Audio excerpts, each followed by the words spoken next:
ክፍል 6 ሳኑን። የዚያን ቀን በሰላም ወደ ቤት የተመለስኩት ፈጣሪ ጠባቂ መላእክት ልኮ ጋርዶኝ መሆን አለበት እንጂማ ያንን ተራራ የሚያህል ዱርዬ እንዳይሸጥ እንዳይለወጥ አድርጌ አበሻቅጨው እንኳን በሰላም መመለሴ በህይወት መመለሴ ታምር ነበር። ግን ሆነ። ልክ የማደንዘዣ መርፌ እንደወጉት ሰው እኮ ነው።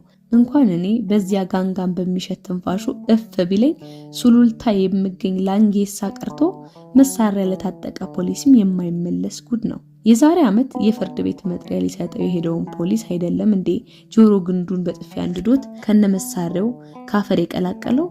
ቆቡ አንድ ቦታ፣ የክላሽንኮፉ የጥይት መጋዘን ሌላ ቦታ ተበታትኖ ለቃቅመው ነበር በቃሬዛ የወሰዱት። ማዕረጉ ሳይቀር ከትከሻው ላይ ተነቅሎ በሮ ቱቦ ውስጥ ነው የተገኘው። ምን እሱ ብቻ ጋሽ አለበልስ ቢሆን እንዲህ ሁለት የፊት ጥርሱን በቡጥ ያርግፎ አፉን የጋራዥ በር አስመስሎት የቀረው ማን ነው? ይኸው ወጠምሻ ዱርዬ ነው። የጋሽ አለበልን ጥርስ ማውለቅማ ወግ ነው። አረገፈው እንጂ ምን እንዳነሳሳው ሲጠየቅ በቀን 10 ጊዜ ሰላም እያለኝ አስመርሮኝ ነው አላሉ። እስቲ ለጊዜር ሰላምታ ቡጢ መመለስ ምን የሚሉት እብደት ነው? ጋሽ አለበል ምስኪን የ3 ልጆች አባት ነው። ጎረቤቱ ሁሉ ሰላምታ ይብቃ ይከተት በጋሽ አለበል የሚልለት ሰላምተኛ። ታዲያ አንድ ቀን ለምሳ ወደ ቤቱ እየገባ ይሄን ወመኔ መሃል መንገድ ላይ ቆሞ ያገኘዋል። ባርኔጣውን ከራሱ ላይ አንስቶ በአክብሮት ጎንበስ በማለት ሰላም ዋልክ ብሎ አለፈ። ሰው መስሎት አለፈ ከማለቱ ዱርዬው እንደ አንዳች ነገር ተወርሮ ከኋላው ኳሌታውን ጨምድዶ ከያዘ በኋላ በዚያ የግንድ ጉማጅ በሚያክል እጁ በቡጢ ከመሬት ደባለቀው። ምስኪኑ አለበል ጥቅልል ብሎ ወደቀና እንደ ትል እጥፍ ዘርጋ እያለ አፈር ላይ ተንፈራገጠ። በኋላ ነው ጥርሱን መርገፉንም ያወቀ። ደግሞ አያፍሩም። ሰው አግኝተው ሞተው ይህን ዱርዬ ስሙን ኢዮብ አሉት። ስም አይገዛ ስምን መላእክት ያወጡታል ቢባልም ቅሉ የእያንዳንዱ ሰው ስም ሲወጣ መላእክት በአካባቢው ዝር እንደማይሉ የገባኝ በዚህ ሰው ስም ነው። ሌላ ጊዜ ደግሞ ኢዮብ ጌታን ተቀብያለሁ ከአሁን በኋላ ወንጌል ሰባኪ ነኝ አለና መጽሐፍ ቅዱስ ይዞ እዚያችሁ ሁል ጊዜ የሚቀመጥባት ድንጋይ ላይ ተቀምጦ አላፊ አግዳሚውን እያስቆመ ስብከት አይሉት ማስፈራሪያ ጀመረ። ሰው ነፍሱ ሲቀየር እንዴት ወንበሩ አይቀየርም? ትተውት አይሄዱ ነገር ኢዮብ ሆነባቸው። ከሰማዩ እሳት በፊት የኢዮብ ቡጢ ትዝ እያላቸው ደግሞም ጋሽ አለበልን ያየ ኢዮብን ከኋላው አድርጎ እንዴት በሰላም ይራመዳል ብለው ቆመው ይሰሙት ጀመር። መቼስ ክርስቶስ ከተሰቀለ ወዲህ ወንጌልን እንዲህ አድርጎ የሰበከ ታይቶም ተሰምቶም አይታወቅም።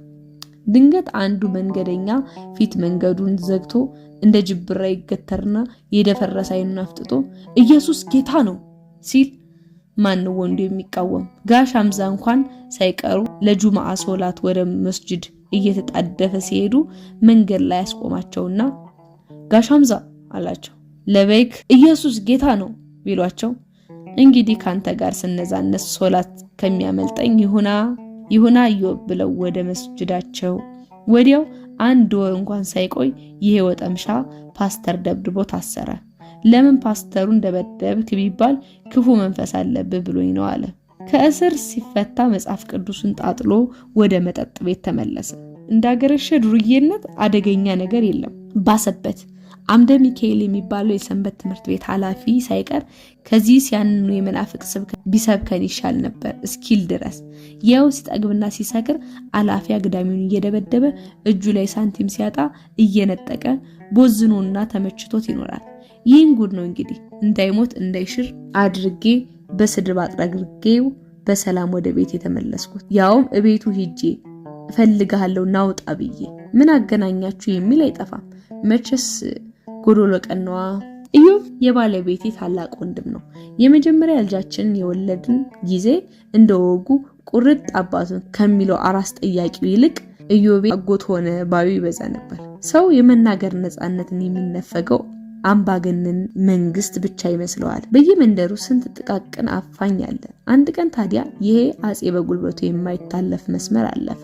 እንኳን አንድ የመንደሩ ዱርዬ ሞት ራሱ መጥቶ እፊቴ ቢቆም የማልደራደርበትን ጉዳይ ዘነጎረ። አበድኩ። እግሮቼ እንደ እግር ሳይሆኑ እንደ ክንፍ አብረው ወደ ቤቱ ወሰዱኝ።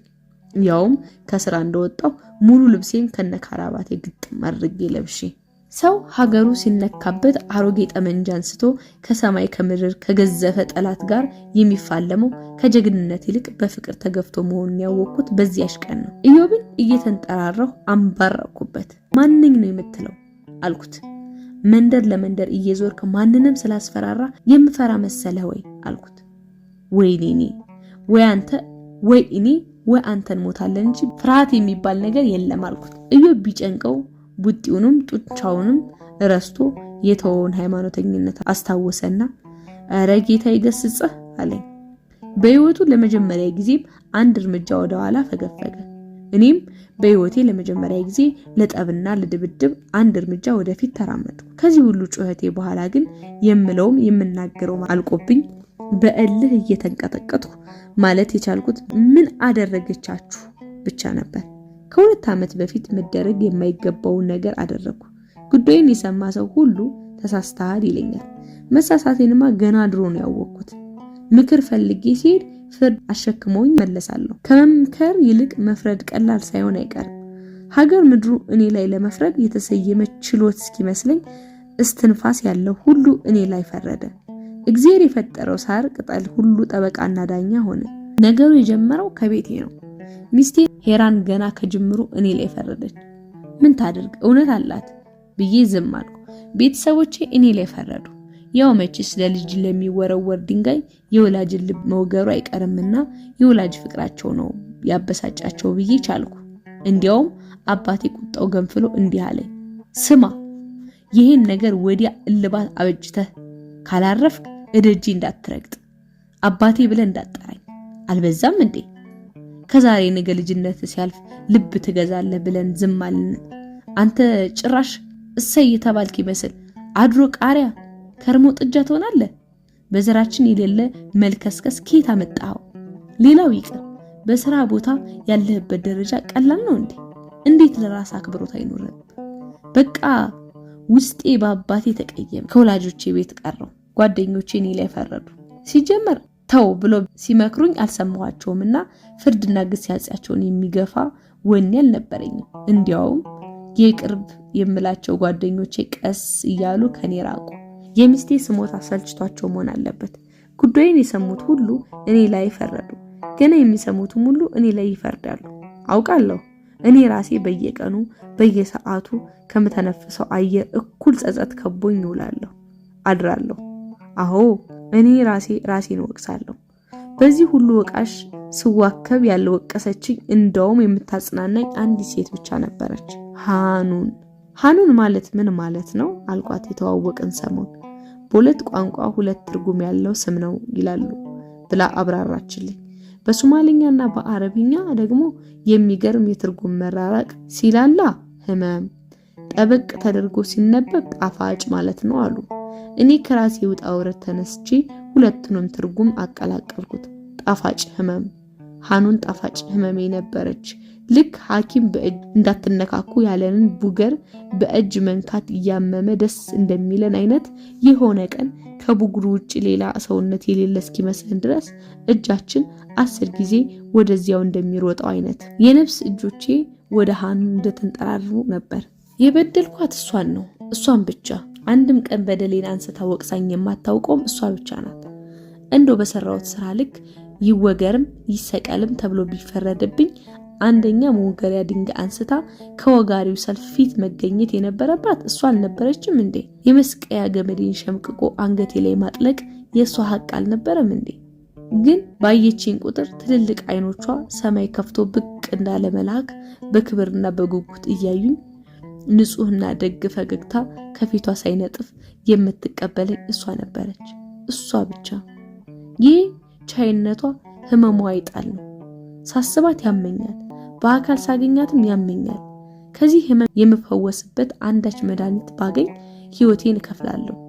ግን ምን ያደርጋል፣ ዙሪያዬን የከበበኝ ሁሉ ስንጥሩን ይዞ ወደ ቁስሌ የሚልክ የሚያደክም አጽናኝ ብቻ ሆነ። እግዚአብሔር በሚያውቀው ከባለቤት የደበቅኳት አንድም ነገር አልነበረም። ሃኑን ከእርሷ በፊት የነበረች ፍቅረኛ የነበረች። ከ እስከ ፐ ታሪካችንን ለምን እንደተለያየንም ጭምር ታውቃለች። አሁን ምንም አይነት የፍቅር ግንኙነት የለንም። ግን የኔ እርዳታ ስለሚያስፈልጋት ልርቃት አልችልም።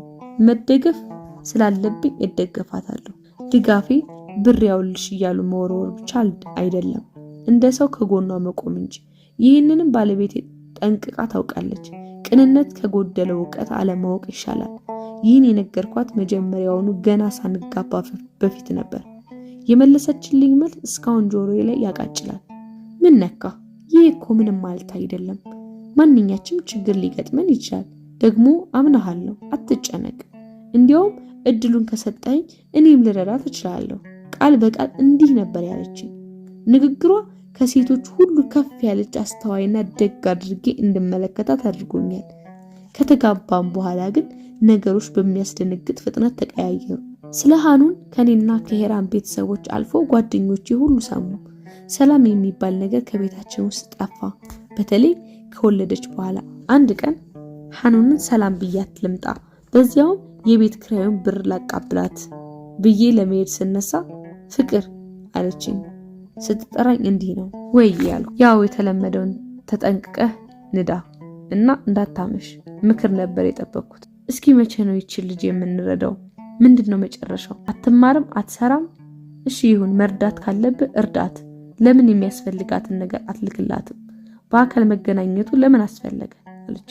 ሐኑን ከዛ በፊት ይህች ልጅ ብላ ጠርታት አታውቅም ነበር። ልለብስ ያዘጋጀሁትን ኮት እንዳንጠለጠልኩ በግርብት ዙሬ ተመለከትኳት። ፊቷ አይቼው በማላቀው ምሬት ተጠለቅልቆ አይኖቿን ከእኔ ላይ ዘወር አደረገች። እንዴ ከምርሽ ነው ብዬ ጠየኳት ተገርሜ።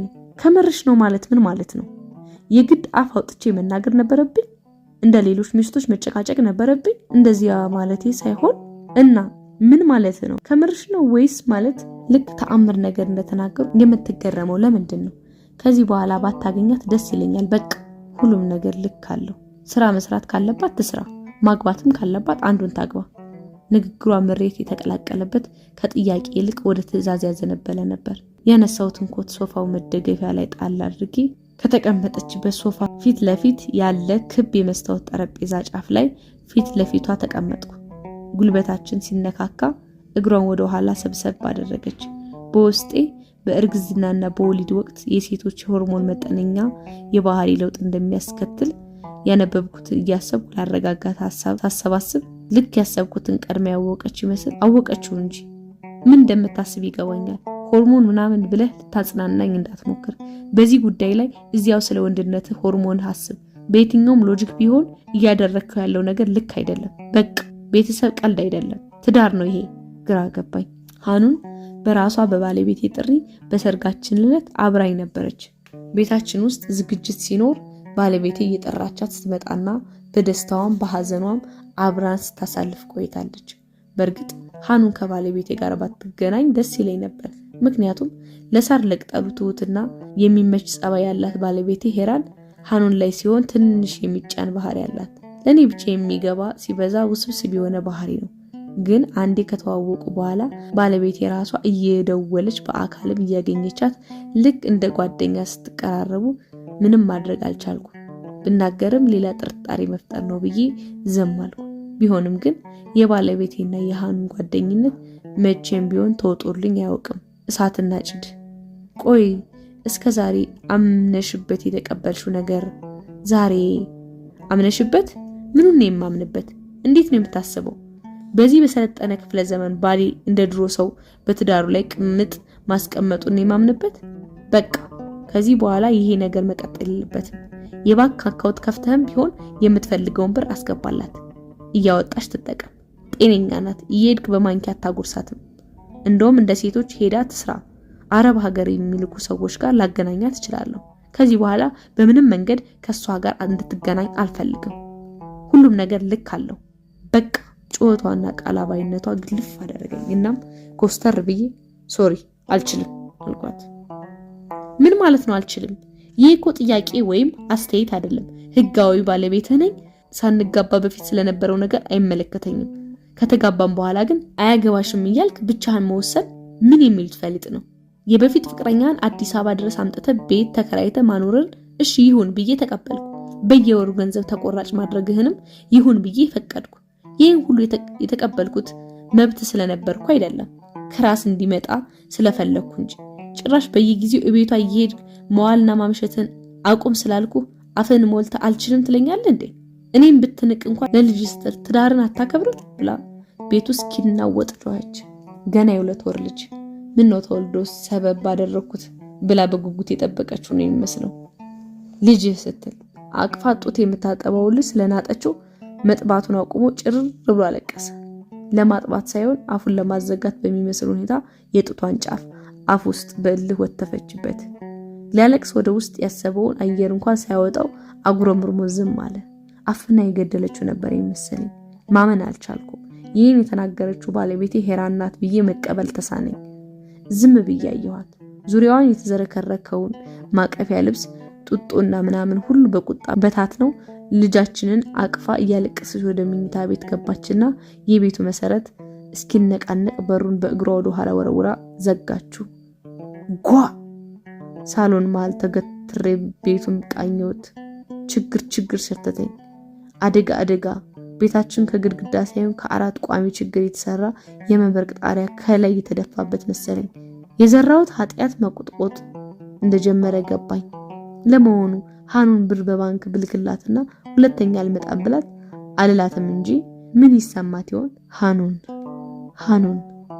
ሃኑን የቀጠፍኳት አበባ መዓዛዋ አስክሮኝ ውበቷ አስክሮኝ ጨብጫት ኖሬ ወደ ቀልቤ ስመለስና የጨበጥኩበትን መዳፊን ስዘረጋ እፍኝ ሙሉ ተሰክስጎባት ያውም የሚያንገበግብና የሚመረቅዝ ቁስል ፈጥኖ አገኘሁት። አላርፍ ያለ መዳፍ። ከ6 ዓመት በፊት የምሰራበት ባንክ ወደ ድሬዳዋ መድቦ ሲልከኝ ግማሽ ልቤ አዲስ በተሰጠኝ እድገትና ደሞዝ ሲደሰት፣ ግማሽ ልቤ ደግሞ ከአዲስ አበባ መመራቄ ደብቶት ነበር። ባየሁት ቁጥር የዓለም መጨረሻ የደረሰ የመሰለኝ ችኩል ስራ አስኪያጅ ወደ ቢሮ ጠራኝና እንዲህ ሲል መርዶ ይሁን የምስራች ግራ ያጋባኝን ዱብዳ ፈረጠው። ያው እንደሚታወቀው አዲስ አበባና ወደዚህ ወደ ሰሜኑ ያሉ ቅርንጫፎቻችን ስራችንን ካሰብነው በላይ እያስኬዱልን ነው። ይሁንና ድሬዳዋ የከፈትነው ቅርንጫፍ በየአመቱ ችግር ብቻ ነው የሚያተርፈው። ሰውየው ከሰራተኞቹ ጋር መግባባት አልቻለም እና ማኔጅመንቱ ትላንት በነበረው ስብሰባ ጉዳዩ ላይ በስፋት ተነጋግሮበት አንድ ውሳኔ አሳልፏል አለ። በኋላ የስልኩን እጀታ አንስቶ ወደ እኔ እየተመለከተ ምን ይምጣልህ አለ። ምንም አልፈልግም አልኩ በአክብሮት። እኔ እንደሆንኩ ለወሬው ነበር የቸኮልኩት። ኃላፊዬ ግን ያልኩትን ወደ ጎን ትቶ 2 ቡና አምጡልን ብሎ አዘዘና ወደ ጉዳዩ ገባ። በረጅሙ ስለ ሁኔታው ሲያብራራ ቆይቶ እና እንደነገርኩ ማኔጅመንቱ ድሬዳዋ ላይ ቅርንጫፍ ቢሮ መፍትሄ ብሎ አሰበው እዛ ያለው ሰው በማንሳት ጠንካራና ኮሚትድ የሆነ ስራ አስኪያጅ መመደብ ነው። ለቦታው የሚመጥን ሰው እናነሳና ስንጥል ቆይተን በመጨረሻ ቡና እንድትመጣ የታዘዘችው ልጅ ድንገት በሩን ከፍታ ገባችና ቡናውን በየፊታችን አቅርባልን ወጣች። ምንም አልፈልግም ያልኩት ሰውዬ ኃላፊ በግድ ያዘዘልኝን ጥቁር ቡና ገና ከመቅረቡ አንስቼ ፉት አልኩና እያጣጣምኩ ወሬውን እስኪሚቀጥልልኝ በጉጉት ጠበቅኩት። ጆሮዬ በዚያ ሰዓት ሞያሌ ደንበር ላይ መርፌ ብትወድቅ ይሰማ ነበር። ምንም እንኳን ለቦታው አንዳንድ የማታሟላቸው ነገሮች ቢኖሩም ቀስ በቀስ እንደምታሟላ በማሰብ በመጨረሻ አንተን እዚያ ብራንች ላይ ስራ አስኪያጅ አድርገን እንድንመድብህ ወስነናል። በዚህ 15 ቀን ውስጥ ወደ ቦታው ስለምትንቀሳቀስ አንዳንድ ነገሮች አመቻች። ቤትና ትራንስፖርት እዚያው ያሉ ሰዎች ያመቻቹልሃል። አንተ በዋናነት ቢቻል በዚህ 6 ወር ቢበዛ በቀጣዩ 1 ዓመት በቢሮ ላይ የሚታይ ለውጥ በማምጣት ላይ ብቻ አተኩር። መልካም ስራ ብሎ እሱ የጀመረውን ራሱ ጨረሰና የስጋ ደልደላ ያደለበውን ሰፊ መዳፉን ለሰላምታ ዘረጋል። ፍቃዴ መጠይቅ የለ ምን የምትለው ነገር አለ ብሎ አስተያየት እንድሰጥ እድል መስጠት የለ። በቃ ወታደራዊ ትዕዛዝ፣ ተነስና ሂድ። መቼስ ወፍራም እንጀራ ጣት ከነሚያስቆረጥም ወጡ ያውም ከ4 እና ከ5 ዓመት በኋላ እንኳን ከማልደርስበት እድገት ጋር ጭነው ሲሉኝ ሽምጥ ጋልቤ ድሬዳዋ ላይ ከማረፍ ሌላ ምን አማራጭ ነበረኝ? ወደ ኋላ የሚጎትት ሚስት የለኝ ድስት። ደግ ዘመን። ድሬዳዋ ግሪስ ሰፈር የሚባል ሰፊ የሀብታም ግቢ ውስጥ የራሱ ገላ መታጠቢያ ክፍልና መጸዳጃ ቤት ያለው ባለ 2 ክፍል ቤት ከነእቃው ተዘጋጅቶልኝ ነበር። ቤቱ የአንድ ባለ ሀብት ቤት ሲሆን የምሰራበት ባንክ የተከራየው ህንጻ ጭምር የሰውየው ነበር። እንዲሁ ስጠረጥር ባለሀብቱ ቤታቸውን ያከራዩት የኪራይ ብር አስጨንቋቸው ሳይሆን ህንጻቸውን ተከራይቶ በየአመቱ ጠቀም ያለ ብር የሚከፍላቸውን ባንክ ስራ አስኪያጅ ቤተኛ ለማድረግ ይመስለኛል። ባለቤቱ ይሄ ናቸው ቢሉኝ ገረመኝ። ሽርጥ ያገለደሙ ተራ ሰንደል ጫማ ያጠለቁ የጉያቸው ስር ምንጊዜም በፕላስቲክ የተጠቀለለ ጫት የማይጠፋ ጺማቸው በርበሬ መስሎ የቀላ ሽማግሌ የዚያ ሁሉ ሀብት ባለቤት አልመስል ብለውኝ ነበር። ሰውየው ለምንም ነገር ግድ የላቸውም። ሁልጊዜ ከሰዓት በኋላ ጫታቸውን ይዘው በረንዳቸው ላይ ይፈርሹና ጓደኞቻቸው ከመጡ ከጓደኞቻቸው ጋር ከሌሉም ብቻቸውን ቁጭ ብለው የምታምር ልጃቸውን አንዴ ቡና አንዴ ሻይ እያቀበለቻቸው ሱዳንኛ ዘፈን ከፍተው ጫታቸውን እየቃሙ ይውላሉ። ያንን በሚያክል ግቢ ውስጥ ከአንዲት ቆንጆ ሴት ልጃቸው ጋር ብቻቸውን ነው የሚኖሩት። መጀመሪያ አካባቢ አብሬያቸው ጫት እንድቅም በተደጋጋሚ ጋብዙኝ ነበር። ልጅ ጫት አትቅም ይሉኛል። አልቅምም አባባ። ምን ነው በሰላም? ሳቂ ይቀድመኛል። በኋላ እንደማልቅም ገብቷቸው ማጨናነቁን ትተው እቤት ከዋልኩ ኮካ ኮላና ለውዝ ይልኩልኛል። ቡናና ሻይ ሲፈላ ደግሞ ልጃቸውን ሃኑን ነይ ለዚህ ልጅ ውሰጅለት ይሏታል። ልጃቸው ሃኑን ከጸጉሯ ላይ እየተንሸራተተ የሚያስቸግራት መሸፈኛ 10 ጊዜ ወደፊት ወደ ግንባሯ ሳብ እያደረገች ቡና አሊያም ሻይ በሚያምር ሰርቪስ ትሪ ይዛልኝ ትመጣለች። ቢነኳት የምትፈርጥ የምትመስል ቆንጆ ልጅ ነች። ገና በር ላይ በአክብሮት ጫማዋን አውልቃ ስትገባ ውብ እግሮቿ ላይ አይኔ እያረፈ አረ ጫማሽን አታውልቂ እላታለሁ። ምን ጊዜም ግን ሳታወልቅ አትገባም። በእርግጥ በእድሜ ከኔ ታንሳለች። በ8 ወይም በ9 ዓመት ሳልበልጣት አልቀርም። ቢሆንም ለመጀመሪያ ጊዜ ካየኋት ቀን ጀምሮ ባየኋት ቁጥር ለመቀራረብ የሚገፋፋኝን ፍላጎቴን መቋቋም አልቻልኩም። ቀስ በቀስ ማውራት ስንጀምር የበለጠ ቀረብኳት። ብዙ አታወራም። ፈገግ ብላ ትልልቅ አይኖቿን እያንከባለለች ዝም ትላለች። ምንም ቃል ሳይወጣት ብዙ ያወራን የሚመስለኝ ነገር ነበር። ሃኑን ከሌላ ሴት የወለዷት የሰውየው 9ኛ ልጅ ናት። 8 የወለደችላቸውን ሚስታቸውን አስቀምጠው ያውም እቤታቸው ሰራተኛ ሆና ከተቀጠረች ሴት ነበር ሃኑን የወለዱት። ይሄ ነገር በልጆቻቸውም ሆነ በሚስቶቻቸው በቀላሉ የሚታለፍ ነገር አልሆነም። ትዳራቸው ሊበትነው ደረሰ። በመጨረሻ ሰራተኛዋን ከነልጇ ቤት ተከራይቶ በድብቅ አስቀመጡ። ወሬው ግን የሚደበቅ አልነበረም። ባልና ሚስት ከዚያ በኋላ በሰበብ አስባቡ መጋጨት ሆነ ስራቸው። በተለይ ሚስት ከልጆቻቸው ጋር አብረው ሰውየውን መቋሚያ መቀመጫ ሰጧቸው። ሰውየው ደግሞ ንዝንዝ አይወዱ። ለአንድ ሰዓት ሰላም በልዋጩ ያላቸውን ሀብት ቢከፍሉ የማይቆጫቸው አይነት ሰው ናቸው። በስልክ እንኳ እያወሩ ትንሽ ንዝንዝ ቢጤ ከሆነችባቸው አቦ ልቃምበት እንግዲህ አትነጅሱኝ ብለው ጥርቅም ያደርጉና ስልካቸውን ወዲያ ይወረውሩታል። ሃኑን አንስታ አለመሰበሩን ካረጋገጠች በኋላ እቤት አስቀምጣላቸዋለች። አንድ ቀን ታዲያ ሚስታቸውን ቁጭ አደረጉና እንግዲህ አጠፋው የተተፋ ምራቅ መልሶ አይዋጥም።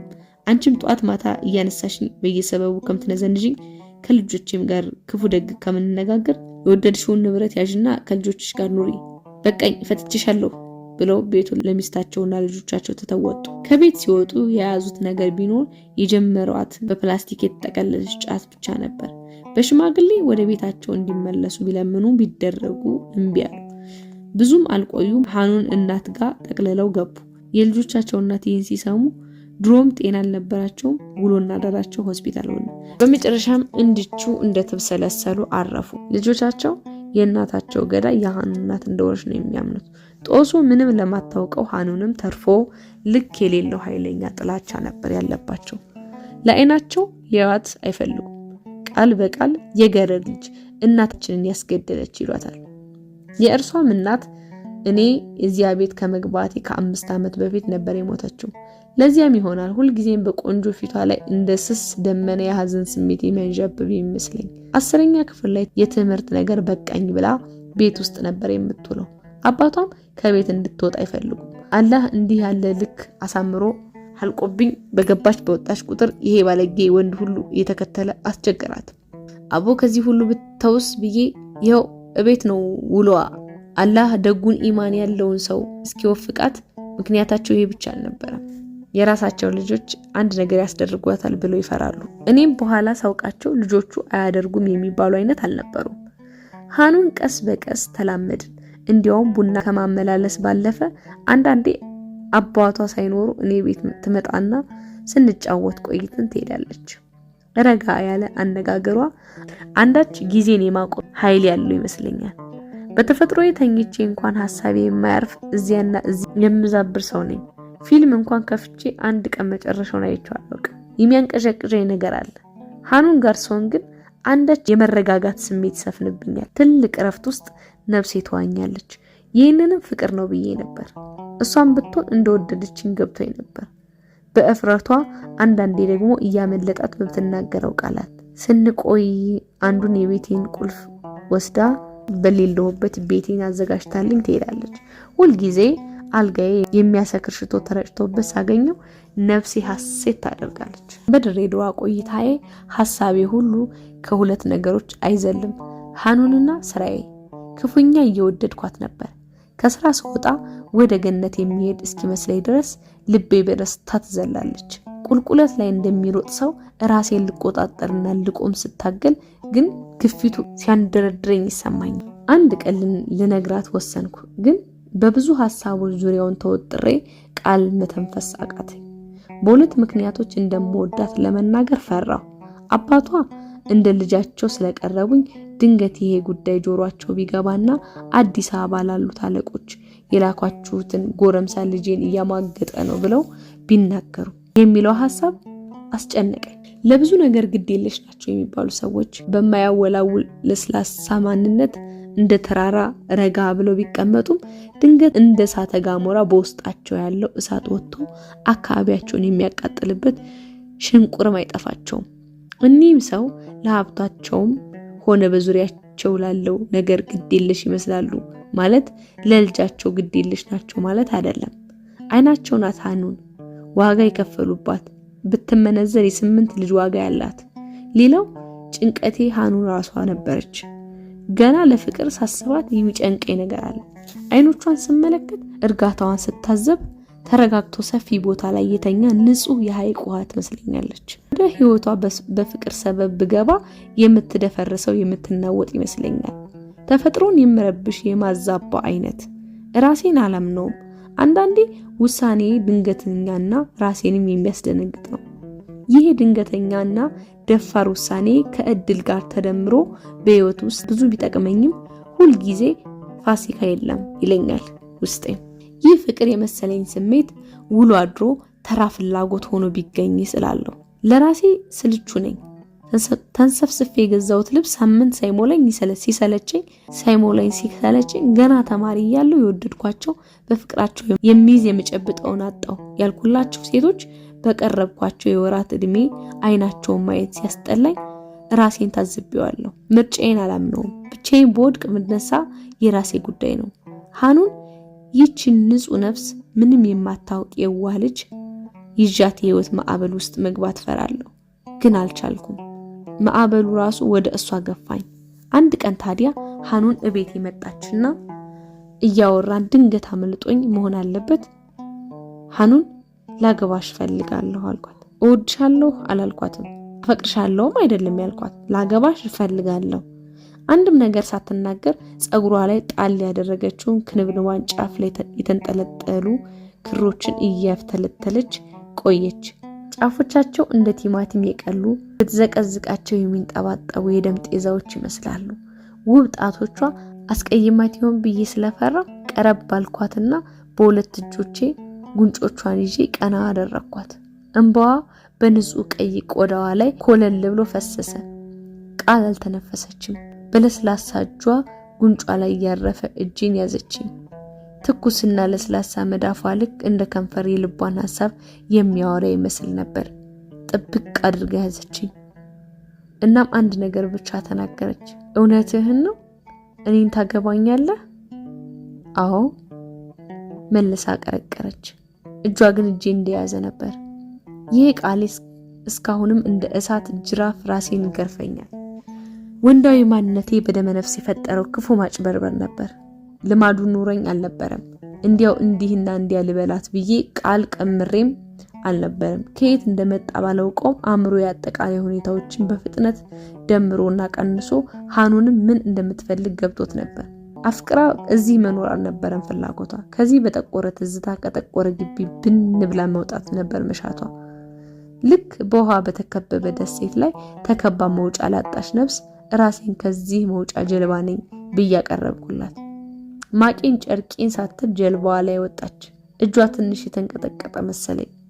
ወይስ የእኔ ነው? ከዚህ ቀን በኋላ ሃኑንና እኔ በፍቅር ከነፍን። ግን ፍቅር ነው ወይ እላለሁ። ራሴን አላምነውም። የአባቷ እግር ከቤቴ ከወጣ የሃኑን እግር እኔ በር ላይ ነው። ፍቅር እንደ እሳተ ገሞራ ነው። የተረጋጋው ምድር በሰላም ለዘመናት ተኮፍሶ የኖረን የአለት ተራራ ሽቅፍ ተነቃቅሎ ሲወጣ ብናኝና ጭሱ አካባቢውን ይሸፍነዋል። ከዚያ በኋላ ገሞራ የፈነዳበት ምድር ወደ ነበረበት ተፈጥሮ አይመለስም። እዚያ ግቢ የዛን ጊዜ የሆነው እንደዚያ ነበር። የፍቅር ገሞራው ሲፈነዳ ብናኙ የሃኑንን ፊት ሸፈነው። ረጋ ያለችው ልጅ የምትይዝ የምትጨብጠውን አጣች። ብናኙ ፈገግታ ሆኖ ፊቷን ሸፈነው። ብናኙ የመሻት ነበልባሉን ወደ ቤት ይልኮ አለት ብቸኝነቴን አቀለጠው። የሐዘን ደመና ከውብ ፊቷ ላይ ተገፎ እንደ ጠዋት ፀሐይ ውብ ፈገግታ ሲረጭ ግቢውን እሳት ሞላው። ደግሞ ግቢውን ውሃ ሞላው። ግቢው በረሃ ሆነ። ደግሞ ግቢው የኤደን ገነት ሆነ። በአንድ ጊዜ ሁሉም ነገር ሆነ። በዚህ ፍንዳታ ውስጥ ተረጋግተው ጫታቸውን የሚቅሙት አባት ልጅ ትንሽ አትሞክርም ይሉኛል፣ ጫታቸውን እያሳዩ። በዚህ ላይ ጫት ተጨምሮበት እላለሁ በውስጤ። አለመታመን እኮ ነው። የሰው ግቢ ገብቶ የሰው ሴት ልጅ ያውም ያመኑት የአንድ ትልቅ ተቋም ስራ አስኪያጅ ነው ራሱን የገዛ ሰው ነው ያሉትን ሰው ግን ደግሞ ቦታና ጊዜ፣ ስራና ደረጃ፣ ፍቅር ፊት ምን ጉልበት አላቸው? ዋናው ጥያቄ ይሄ እብደት ፍቅር ነው ወይ? ራሴን አላምነው። ሃኑንን ጋር አይኖቻችን ተንሰፍስፈው ይፈላለጋሉ። ግድቡ እንደ ጣሰ ጎርፍ ራሷን መቆጣጠር አቅቷት ነበር። አንዳንዴ አባቷ እቤት እያሉ ጭምር ድንገት እቤት ትመጣለች። አረ አባባ እላለሁ በጭንቀት ድምፄን ቀንሼ። እየሰገደ ነው ትለኛለች። ከዛ ቅፌ ውስጥ ናት። አረ አባባ እላለሁ። የውጭ ስልክ እያወራ ነው ትላለች። ሳይሉኝ ነካክቼ እንደ አልኮል ያሰከራትን ፍቅር በምን ላረጋጋው? አይኗንም ልቧንም የሰወረው ፍቅር ሁለታችንም አባቷ አይን ላይ ያዳፋ የሚነዳ ደራሽ ጎርፍ ሆነብኝ። ፈጣን ነበር ሁሉም ነገር በፈጣን። እየተጨነኩ እሰማታለሁ፣ እያሰብኩ በደመ ነፍስ እጓዛለሁ። አንዳንዴ ሌሊት ትደውልልኛለች። ፍቅር ከዚህ ስርዓት ያፈነገጠ ስሜት መሆኑ የገባኝ ያን ጊዜ ነበር። ብዙ ከዛ በፊት ያልገባኝ ነገር የገባኝ ያኔ ነበር። ብዙ ከዛ በፊት ገብቶኛል ያልኩት ነገር የጠፋብኝም ያኔ ነበር። የሳሎን መስኮት ትዩ ስለሆነ መጋረጃችንን ሰብስበን ዝም ብለን እንተያያለን። እስር ቤት ያሉ ነፍሶች ነበር የምንመስለው። እነዚያ ሌሎች መቼም የሚረሱኝ አይደሉም። እነዚያ ሌሊቶች መቼም የሚረሱኝ አይደሉም። አንድ ምሽት ደረቅና ሞቃታማዋ ድሬዳዋ በድንገት ዶፍ ዝናብ ተጥለቀለቀች። የድሬዳዋ ሰማይ ግፏን አፍና እንደኖረች ሲል ድንገት ነው አስፈሪ ዶፍን እንደ እንባ የሚዘረግፈው። ዝናቡ ከሰማይ ብቻ ሳይሆን ከምድር የሚፈልቅ ይመስል ከምኔው ምድሩ በጎርፍ እንደሚጥለቀለቅ ይገርመኛል።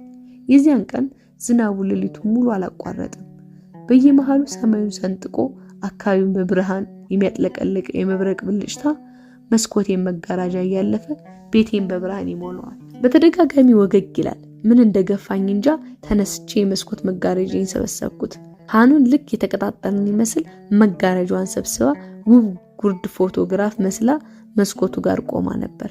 በእያንዳንዱ ብልጭታ የሃኑን ውብ ፊቷ አእምሮዬ እንደ ፎቶ እያተመ ያስቀምጣል። በግራ ትከሻዋ በኩል አልፎ ጡቷ ላይ የሚርመሰመሰው ጸጉሯ በግማሽ ፊቷን የከበበ ጥቁር ፍሬም ይመስላል። እስከዛሬ ሃኑን ሳስብ ያ መልኳ ነው ቀድሞ የሚታወሰኝ።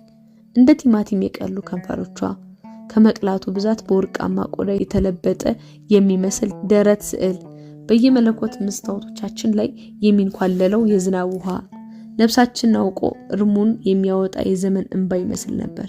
ጡቶቿ ቢጫ የሚበዛበትን ባለ ብዙ አበባ ስዕል ስስ የሌሊት ልብሷን ወጥረው ከተደገፈችው መስታወት ጋር ጫፋቸው ተነካክቷል። ወደ መስታወቱ ስትጠጋ አፍንጫዋ በመስታወቱ እየተደፈጠጠ ያስቀኛል። እኔም በፈገግታ እያየች መስታወቱን ስትስመው ቀያይ ውብ ከንፈሮቿ መስታወቱ ላይ በክቡ ተለጥፈው ትንፋሿ መስታወቱ ላይ ጭጋግ ይፈጥራል። በትንፋሿ ጉም በተሸፈነው መስታወት ላይ በጣቷ የልብ ቅርጽ ትስልበታለች። ትንፋሿ መስታወቱ ላይ በሚፈጥረው ላቦት ምስሏ መደብዘዝ ሲጀምር መስታወቱን በመዳፏ ተወለውለዋለች። በዚህ ጊዜ የደበዘዘው ምስሏ ቦግ ብሎ ይወጣል። በቃ እንተያያለን ያለ ድምጽ ዝም ብለን መተያየት በምልክት ልተኛ ነው ስላት በእጇ ትንሽ እንድንቆይ ትለምነኛለች። ያ ሌሊት በተደጋጋሚ በህልሜ ይመጣል። መስታወት ተደግፌ አድሬ ሊነጋጋ ሲል ድብን ያለ እንቅልፍ ወሰደኝ። ጧት የቤቴ በር ሲከፈት እንኳን አልሰማሁም። በጧት እንደ እሳት የሚፈጅ ለስላሳ ገላዋ የሞቀ አልጋዬ ውስጥ ገብቶ ስትለጠፍብኝ ነበር የነቃሁት።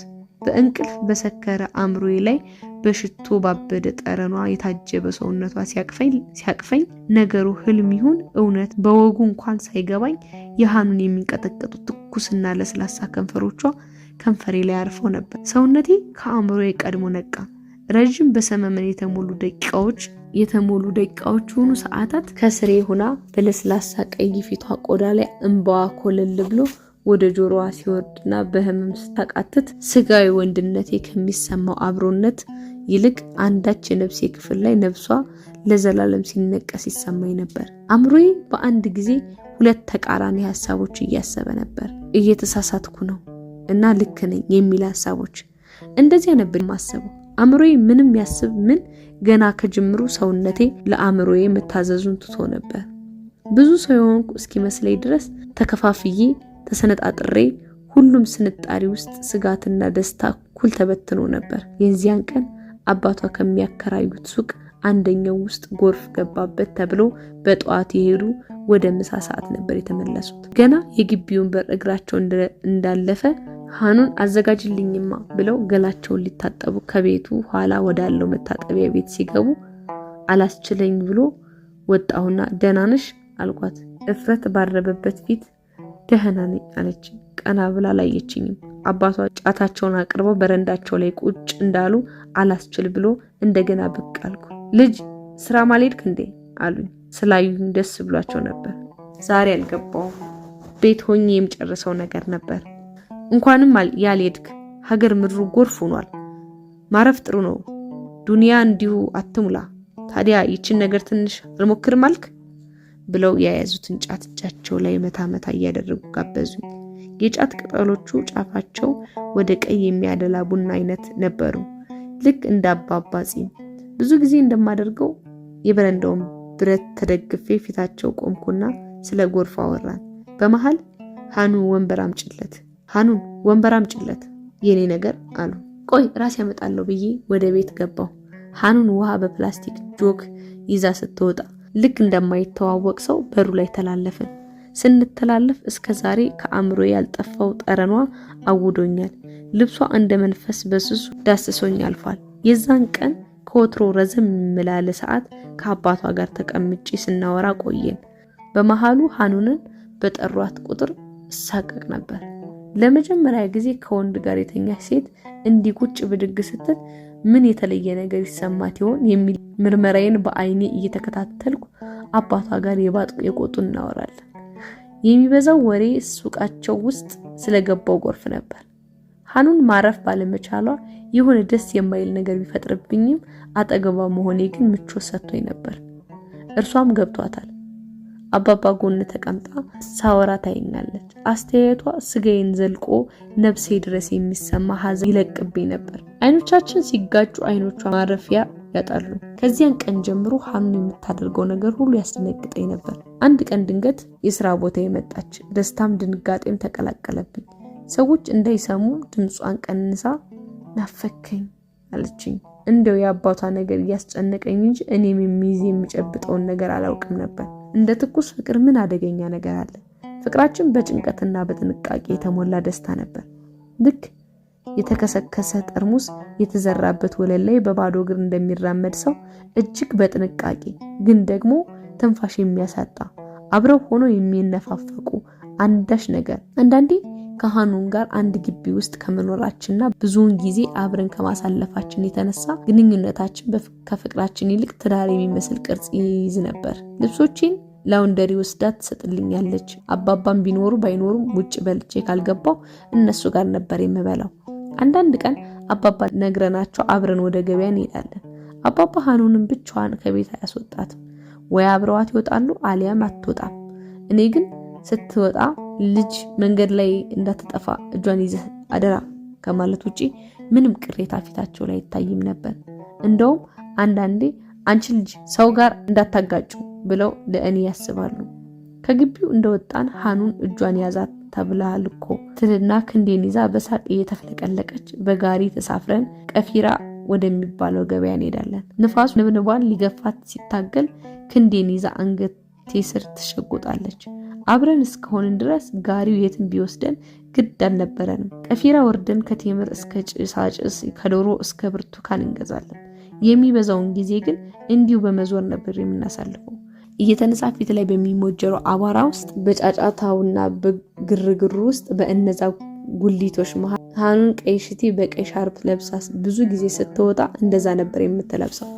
ተያይዘን ስንዞር ውለን የሸመትነውን ጭነን በጋሪ ወደ ቤት ስንመለስ በደመና ሰረገላ ላይ ተጭነን ወደ ሰማያት የምንነጥቅ እስኪ መስለኝ ደስታዬ ወደር አልነበረውም። ሁሉም ነገር የተረጋጋ ደስ የሚልና ሰላም የሰፈነበት ህልም የሚመስል ህይወት ነበር። የሃኑን አባት አልፎ አልፎ አልጋ ላይ ከሚጥላቸው ህመም በስተቀር ሁሉ ሰላም ነበር። የሰላም ትክክለኛ ትርጉም ረብሻ አለመኖር አይደለም። መነሻው ፍቅር የሆነ ረብሻ በንፋስ ውስጥ እንደ ማዕበል መተራመሱ ነው። ፍቅር የሌለው ሰላም ውሃው እንደደረቀ ወንዝ ነው። በሰላም ውስጥ ወንዝ መፍሰስ አለበት። ወንዙን ሊሻገሩ የሚታገሉ ነፍሶች መኖር አለባቸው። በውሃ ውስጥ የሚጋጩ የሚሳሳሙ ድንጋዮች መኖር አለባቸው። አሳዎች መኖር አለባቸው። ሰላም ነበርን እኔና ሃኑን። አባቷ ህመማቸው ቶሎ ቶሎ ባይነሳባቸው ሲያማቸው ግን የሚያስደነግጥ ነበር። ደግሞ ለክፋቱ ቀድሞ አፋቸውን ነው የሚይዛቸው። እኔ እዛ ቤት ከተከራየው እንኳን ይሄው ህመም 2 ጊዜ ሲያማቸው አጋጥሞኝ ነበር። ከስኳር ህመም ጋር የተያያዘ መሆኑን ነግረውኛል። ደግነቱ ብዙ አይቆይባቸውም ነበር። ሃኑን የአባቷ ነገር አይሆንላትም። በምድር ላይ ያላት ብቸኛ ዘመድ እሳቸው ናቸው። አባቷ ከወንድሞቿና ከእህቶቿ ጋር እንድትቀራረብ ያላደረጉት ጥረት የለም። ይህንኑ ነገር አንድ ጊዜ በጣም ከተቀራረብን በኋላ በሐዘን ነግረውኛል። መቼስ ሰው ይሳሳታል። አንዴ አጠፋው። አባት ይጨከናል። እሷስ እህታቸው አይደለችም?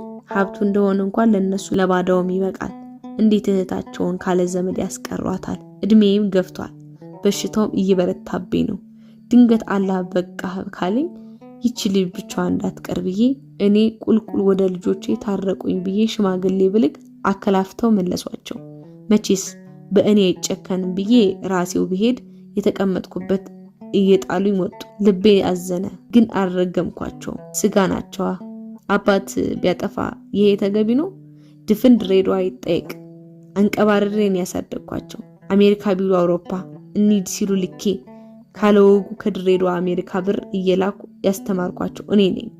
እኔስ እሺ በድያቸው ይሆናል። እዚች አንድ ፍሬ ልጅ ላይ ይጨከናል? እንኳን ስጋው ሁና ይቺ ልጅ አይቶ የሚጨክን መንገደኛ አለ? አነጋገራቸው ያሸብራል። ሽማግሌ ፊታቸው ላይ የሚያንዣብብ ሐዘን ማረፊያ አጥተው ዙሪያ ገባው ላይ የሚንከራተት አይናቸው አንጀት ይበላ ነበር። ከ4 ዓመታት የድሬዳዋ ቆይታ በኋላ ዋናው መስሪያ ቤት ድንገት ወደ አዲስ አበባ ሲጠራኝ ትንሿ ገነታችን ጨለማ ጣለባት። ከሃኑን ጋር መለየት ገደል ቢሆንብኝም ወደ አዲስ አበባ መመለስ የረጅም ጊዜ ምኞቴ ነበርና ማቄን ጨርቄን አላልኩም። ሃኑንም እንደምሄድ ካወቀችብኝ ቀን ጀምሮ ከቤት ቀረች። ድንገት ግቢ ውስጥ ስንገናኝ እንኳን ድንብርብሯ ወጥቶ ትሸኘኛለች። አንድ ቀን ታዲያ አባባ ወጣ ሲሉ ጠብቄ ወደ ትልቁ ቤት ሄድኩ። ስገባ የተንጣለለው ሳሎን ውስጥ አልጋ የሚያክለው ሰፊ ሶፋ ላይ ኩርምት ብላ ተቀምጣ አገኘኋት። ምንም እየሰራች አልነበረም። እንደ ወትሮ ቴሌቪዥን አልተከፈተም። በቃ ቁጭ ብላ ባዶ ላይ አፍጥጣለች። እጇ ላይ የምታምር እንደ እርሷ ፊት ብርሃን የሚረጩ ጠጠሮች የተሰካኩባት መቁጠሪያ ይዛ ነበር። ድንገት ስገባ የምታደርገው ግራ ገብቷት ተነስታ ቆመችና ዝም ብላ ስታየኝ ቆይታ በቆመችበት እንባዋ መውረድ ጀመረ። አቀፍኳት። ለረጅም ደቂቃ ቅፌት ቆምኩ። ደረቴ ላይ ሸሚዜን አልፎ የትኩስ እንባ እርጥበት ይሰማኝ ነበር። ሀኑን አዲስ አበባ እንደደረስኩ ቤት እከራያለሁ። ነገሮችን አመቻቼ በአንድ ወር ውስጥ እመለሳለሁ። ለምን? ምን ማለት ነው ለምን? አባባን ነግራቸዋለሁ፣ እንጋባለን። በቁጣ ከእቅፌ ወጣ ራቅ አለችና በትልቅ አይኖቿ አፍጥጣብኝ፣ አትዋሽ፣ እኔ በዚህ ባዶ ግቢ ውስጥ ሌላ ተስፋ የለኝም። የምጠብቀው አንተን ነበር። የማትመለስ ከሆነ እኔን ለማጽናናት ብለህ አትዋሽ። አልዋሸውም። እዚህ ሁል ጊዜ በስጋት ከመኖር አዲስ አበባ ወስድሽና ተጋብተን በሰላም እንኖራለን። እመለሳለሁ፣ ቶሎ እመለሳለሁ። በጣም ቢበዛ 2 ወር። ላንቺ ስለ አይደለም ለራሴ ነው። አፍቅርሻለሁ። የላንቺ መኖር እኮ አልችልም። አንቺ ጋር ስሆን ደስተኛ ነኝ ሀኑን፣ ከልቤ ነበር ያልኳት። ታዲያ ካፈቀርክኝ ለምን ትሄዳለህ? ደስተኞች ነን፣ ጥሩ ስራ አለን። አባባን ንገረውና መማር አለብሽ፣ መለወጥ አለብሽ። ከተጠራው ደግሞ መሄድ ግዴታዬም ነው። ለምንድን ነው ከተጠራው የምትለው? ብዙ ሰራተኛ አላቸው። እኔ ግን ያለኸኝ አንተ ብቻ ነህ። በአላህ አትሂድ። ቢያባርሩም አባባ የሆነ ነገር ከፍትልናል። ትንሽም ሱቅ ብትሆን ደግሞ ይወድሃል። በረዥሙ ተንፍሼ ዝም ብዬ አየኋት። እንደወሰንኩ ስለገባት እጆቿን በእጆች አጥብቃ ያዘችኝና እንባ እየተናነቃት፣ እሺ እውነቱን ንገረኝ፣ ትመለሳለህ? የምትለው ሁሉ ከልብ ነው? በአላህ አትዋሽ። አልዋሽሽም ሀኑን። እሺ ምን ልበል? ልማልልሽ? ትክ ብላ አይታኝ ፈገግ አለች። ልክ በደመና እንደተከበበች ፀሐይ ቅሬታ የተጫነው ውብ ፊቷ ላይ ፊቷ ያሳሳ ነበር። ከንፈሯን ሳምኳት። እጆቿን በወገቤ ዙሪያ አጥብቅ ጠመጠመቻቸውና ደረቴ ላይ ተለጥፋ፣ የእውነት ልታገባኝ ትፈልጋለህ? አንቺን ማግባት ብቻ ነው የማስበው። ማግባት? ቤተሰቦች የሚወዱኝ ይመስላል? ምን አገባቸው? ግን በጣም ነው የሚወዱሽ፣ እርግጠኛ ሁኚ። ሰይጣን ራሱ አንቺን መጥላት አይችልም። ያልተማረች ስራ የሌላት ስታገባ እናቴ እስካሁን በጣቷ ነው የምትፈርመው። ላለፉት 40 ዓመታት የቤት እመቤት ነበረች። ክትክት ብላ ሳቀች። በእርግጥ አባቴም ፍሪ መሰረተ ትምህርት እስከ 3ኛ ክፍል ተምሯል። ውብ ሳቋ ቤቱን ሞላው። ቡና ላፍላለህ? አብሬያት ብዙ እንድቆይ ስትፈልግ መደለያዋ ቡና ነበር። ቡና ሲፈላ ተረጋግቼ ቁጭ እላለሁ። ታውቃለች፣ አባባ ሲመጡ አፍልተሽ ከጠራሽኝ እመጣለሁ። ልጅ ዛሬ የስንብት አትቅምም ብላ ቀለደች። እንኳን ጫት ጨምሬበት ልጆን ሳያት እየመረቀንኩ ተቸግሬያለሁ አልኩ በአባባ ድምፅ። ከንፈሯን እንደገና ስሚያት ወጥቼ ወደ ቤቴ ገባው። በቀጣዩ ቀን ከእንቅልፌ ስነሳ ሀኑን አልጋዬ አጠገብ ወንበር ላይ ተቀምጣ ትክ ብላ ያየችኝ ነበር። ትተኸኝ አትሂድ። ድፍን 3 ዓመታት ከድሬዳዋ ሰማይ ስር አንዲት እንደ ላባ የለሰለሰች ነፍስ እንዲህ በፍቅር አውሎ ንፋስ እየተንሳፈፈች ነበር። በሰላም የምትኖርበት ግቢ እንደ ንፋስ በሽንቁር ገብቼ ነፍሷን በአየር ላይ እንዳንሳፈፍኳት በዚያው በተሰቀለችበት የኋሊት ትቻት ወደ አዲስ አበባ ተመለስኩ። የሚወስደኝ መኪና በር ላይ ወጥቶ ሲቆም አንድ ሽማግሌ ከቆንጆ ልጃቸው ጋር ትልቁ የግቢ በር ላይ ቆመው እጃቸውን ለስንብት ሲያውለበልቡልኝ ከእንባዬ ጋር እየታገልኩ ነበር። ምን ፈልጌ ነው የምሄደው? ምን እያልኩ ለራሴ። ድሬዳዋን ለቅቄ ስወጣ እንደ ጥይት ከምትወነጨፈው መኪና ግራና ቀኝ ወደ ኋላ የሚሮጡ የሚመስሉት ቁጥቋጦና ድንጋዮች አንዲት ምስኪን አፍቃሪ ባዶ ግቢ ውስጥ ትቼ መሄዴን ሰምተው ሊያጽናኗት ወደሷ የሚሮጥ ይመስሉኝ ነበር። ከሩቅ አፍቃሪ የቅርብ ድንጋይና ቁጥቋጦ ይሻላል የሚሉ አይነት። አዲስ አበባ የጠበቀችኝ ገና አዲስ ተከፍቶ እንቅጡ የወጣ ቅርንጫፍ ነበር። ሙሉ ቀን የማያባራ ችግርና የደንበኞች ንጭንጭ የማይለየው ባንክ። ለዚሁ ቅርንጫፍ ነው እንግዲህ እድገት ብለው ያመጡኝ። ገና ከመድረሴ በስጋም በነፍስም ስራዬ ላይ ተጠመድኩ። ሰራተኞቹ በሙሉ አዲስ ነበሩ። ምስኪን የዩኒቨርሲቲ ተመራቂዎች፣ ሁሉም ነገር ላይ የተሳሳቱ የሚመስላቸው።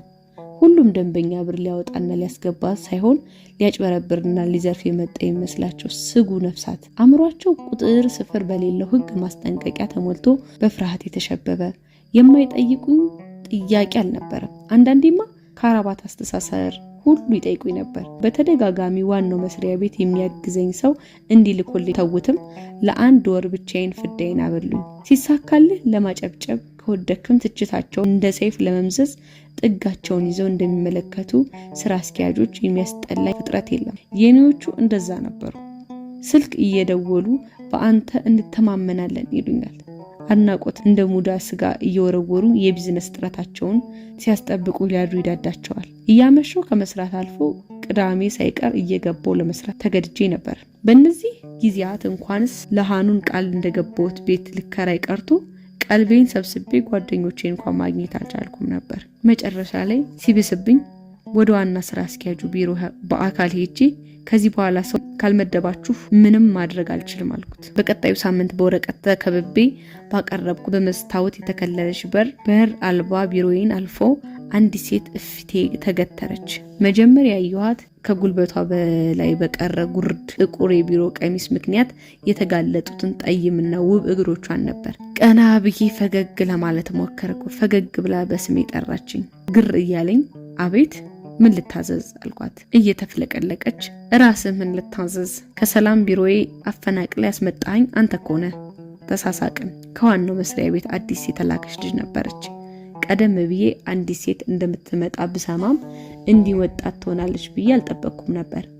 ምክንያቱም ስለሷ ጉብዝና አጋነው ነበር የነገሩኝ። ሄራን እባላለሁ ቦስ፣ ትርፍ ወንበር ነገር የላችሁም ብላ ዙሪያዋን ተመለከተችና ጥግ ላይ ከተቀመጡ ተሽከርካሪ ወንበሮች አንዱን ራሷ እየገፋች መታ ፊት ለፊት የተቀመጠች። እንደ ደም የቀላ ትልቅ የቆዳ ቦርሷን ከስሩ አስቀመጠችና እሺ እንዴት እየሄደ ነው ብላ ፈገጋለች። ጠይም ቆዳዋ ጥራቱ የሚገርም ነው። ጠይም ነበልባል ደስ የሚል ወርቃማ ቀለም የተቀባው ረጅም ጸጉሯ መጀመሪያ ላይ የራሷ አልመሰለኝም ነበር። ስትስቅ እስከ ጆሮ ግንዷ ደርሰው የሚመለሱ ትልልቅና የሚያምሩ ከንፈሮቿ ከውብ ጥርሶቿ ጋር ተዳምረው ፈገግታዋ የልብ ያደርሳል። ቁመቷ ዘለግ ያለ ነው። በዚያ ላይ ውብ ቅርጽ፣ ስትናገርም ስትንቀሳቀስም ፈጣን። እንዲህ ነበር የመጀመሪያው ትውውቃችን። ሄራን ባንክ ውስጥ ተወልዳ ያደገች እስኪመስለኝ እያንዳንዱ ስራ በደም ስራው ውስጥ የሚፈስ ነበር የሚመስለው። በዛ ላይ ላለሁበት ቦታ የነበራት አክብሮትና ስርዓት አስገራሚ ነበር። ባጭር ቃል ብቻዬን ከመራወጥ አሳረፈችኝ። ተመድባ በመጣች በ15ኛ ቀኗ 10 ጊዜ እየተቆራረጠ ካስመረረኝ የኮምፒውተር ሲስተም እስከ ፋይል ዝግጅት ነገሮችን በሚገርም ፍጥነትና ብቃት ቦታቸውን አስያዘችልኝ። በተለይ እነዚያን ውሃ ቀጠነ በሚጨቀጭቁ ደንበኞች በዛ ውብ ፈገግታ ውሃ ቸልሳባቸው አረጋግታ ስታባረራቸው ተገርሜ ይመለከት ነበር። ሲጀመር ከእሷ ጋር ሲያወሩ ከሌሎች ጋር እንደሚያወሩት አይቆጡም። ኃላፊዎቻችንም ሴት ሳይወዱ አይቀሩም መሰለኝ። እኔ ለሳምንት ተነዛንዤ ምላሽ የሚሰጡበትን ጉዳይ ሄራን ደውላ ምን እንደምትላቸው እንጃ። ጠዋት ደውላ ከሰዓት በኋላ ይጨርሱላታል። ስንት ጊዜ ስነዛነዝ ቸል ያሉኝን የኮምፒውተር ባለሙያዎች ተንጋግተው መጥተው ሲስተሙን አስተካክለውልን የሄዱት በአንድ ስልክ ጥሪ ነበር። በእርግጥ እኔ በኃላፊነት በተቀመጥኩበት ቦታ አንዲት የበታች ሰራተኛ የበለጠ መሰማቷ የፈጠረብኝ ለስላሳ ቅሬታ ነበር።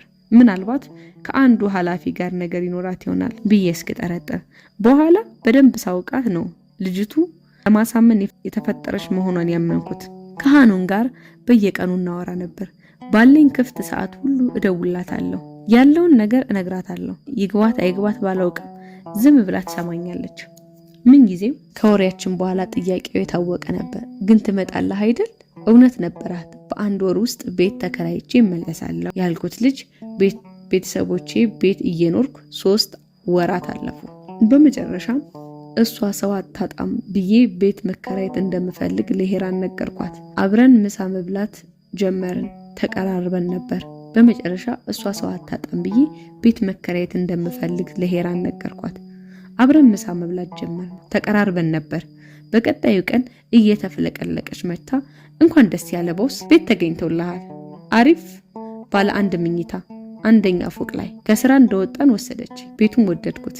በቀጣዩ ቀን የ3 ወር የቤት ኪራይ ከፍዬ ተገላገልኩ። ቤት መከራየቴን ለቤተሰቦቼ ስነግራቸው እዚህ ምን አጥተ ነው በኪራይ የምትገፈገፈው ብለው ትንሽ አጉራመራሙ። ግን ብዙ አልተጫኑኝም። ለስራውም ለምኑም ብቻውን መሆን ካስፈለገው አለች እናቴ።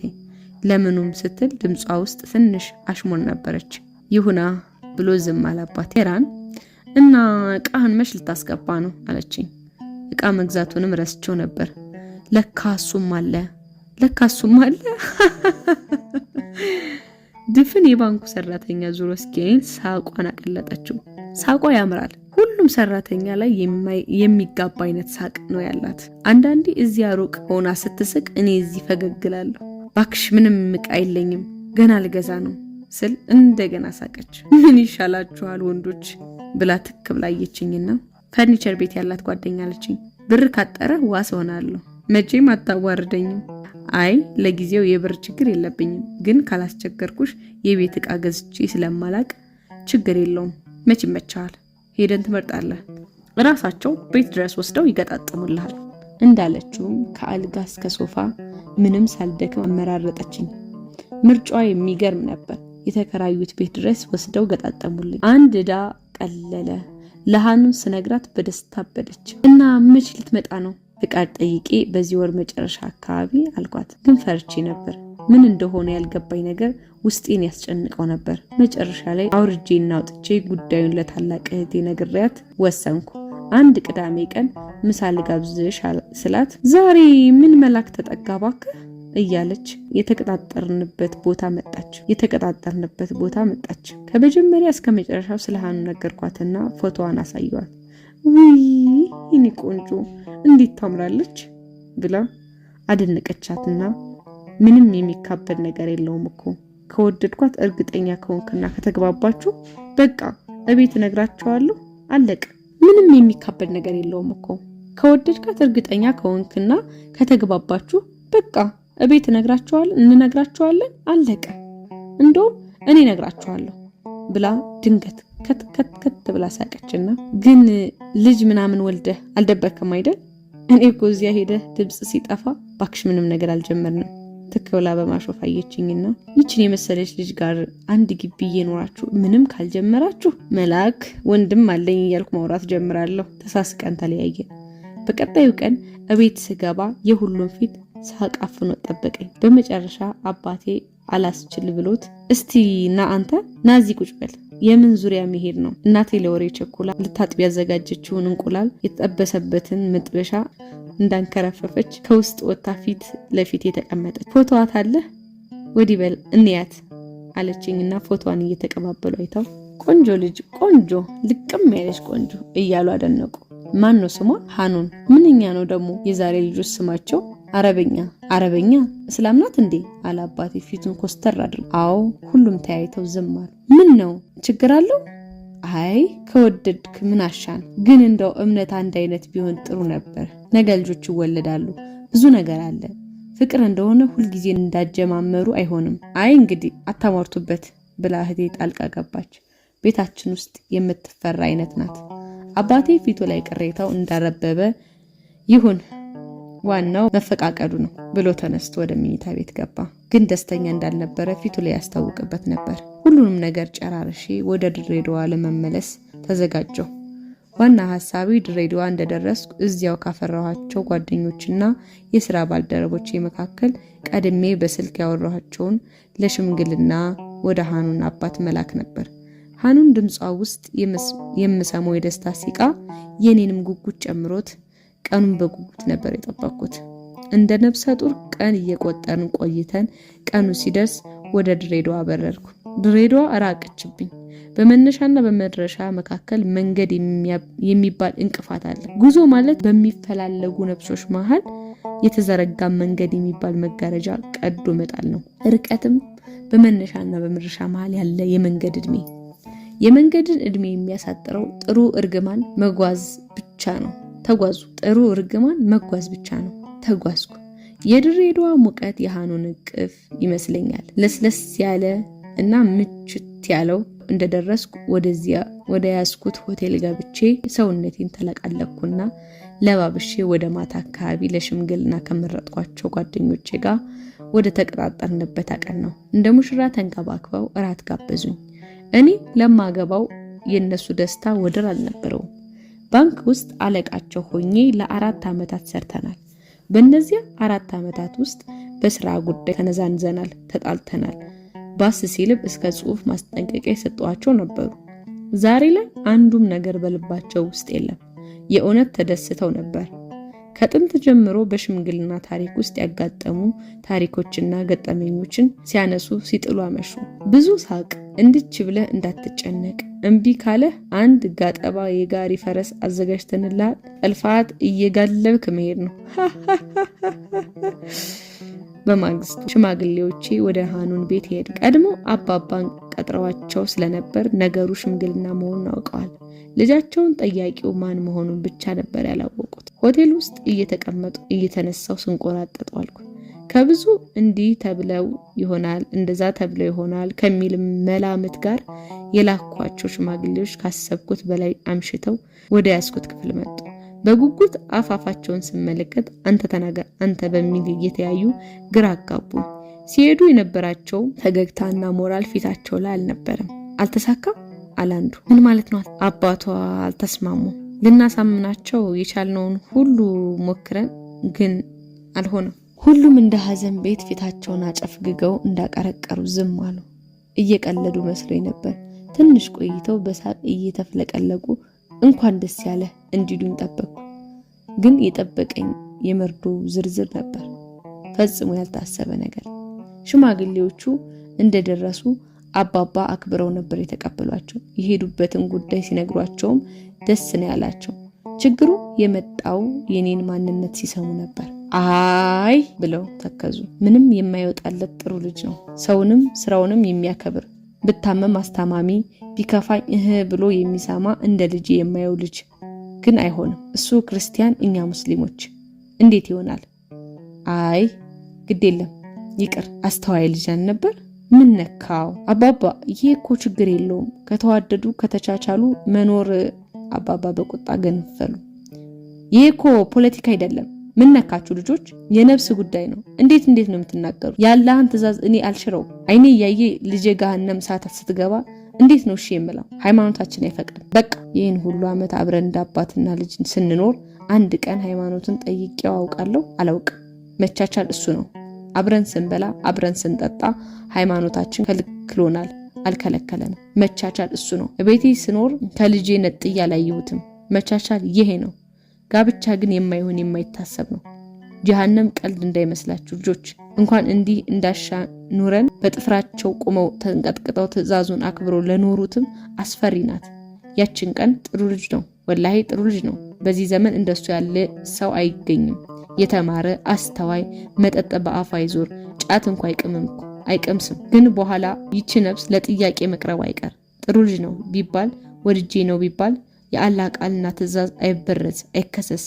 ግዴላችሁም እንዳማረብን በጉርብትናችን እንቀጥል። ቢጨንቀው አንዱ ሽማግሌ አባባ በቃ ከወደዳት ይሰልማል አቦ ይላቸዋል። አባባ ከመጀመሪያውም ኮስተር ብለው የአላህን መንገድ ነፍሳችን ወዷትና ፈቅደን እንጂ ሴት ተከትለን የምንሄድባት አይደለችም። ባስቀየምኩት አፉ በሉኝ። ከኔ አቅም በላይ ቢሆንም ነው ልጆቼ፣ በዚህ አትምጡብኝ። እንደው ብታርዱኝ እሺ አልልም ወላሂ ብለው ተነስተው ቆሙ። ሽማግሌዎቹም ተሰናብተው ከመውጣት ውጪ ሌላ አማራጭ አልነበራቸውም። አንዳንዴ ሲሳቅልን፣ አንዳንዴ የተወደድን ሲመስልን የልዩነት መስመር ደብዝዞ አይታየንም አይደል?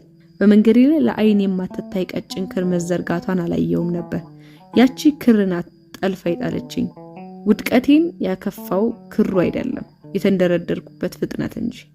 ሽማግሌዎቹን አመስግኜ እራት በልተን ከሸኘኋቸው በኋላ ብቻዬን ቁጭ ብዬ ሳስብ ቆየሁና ለሃኑን ምልክት አደረግኩላት።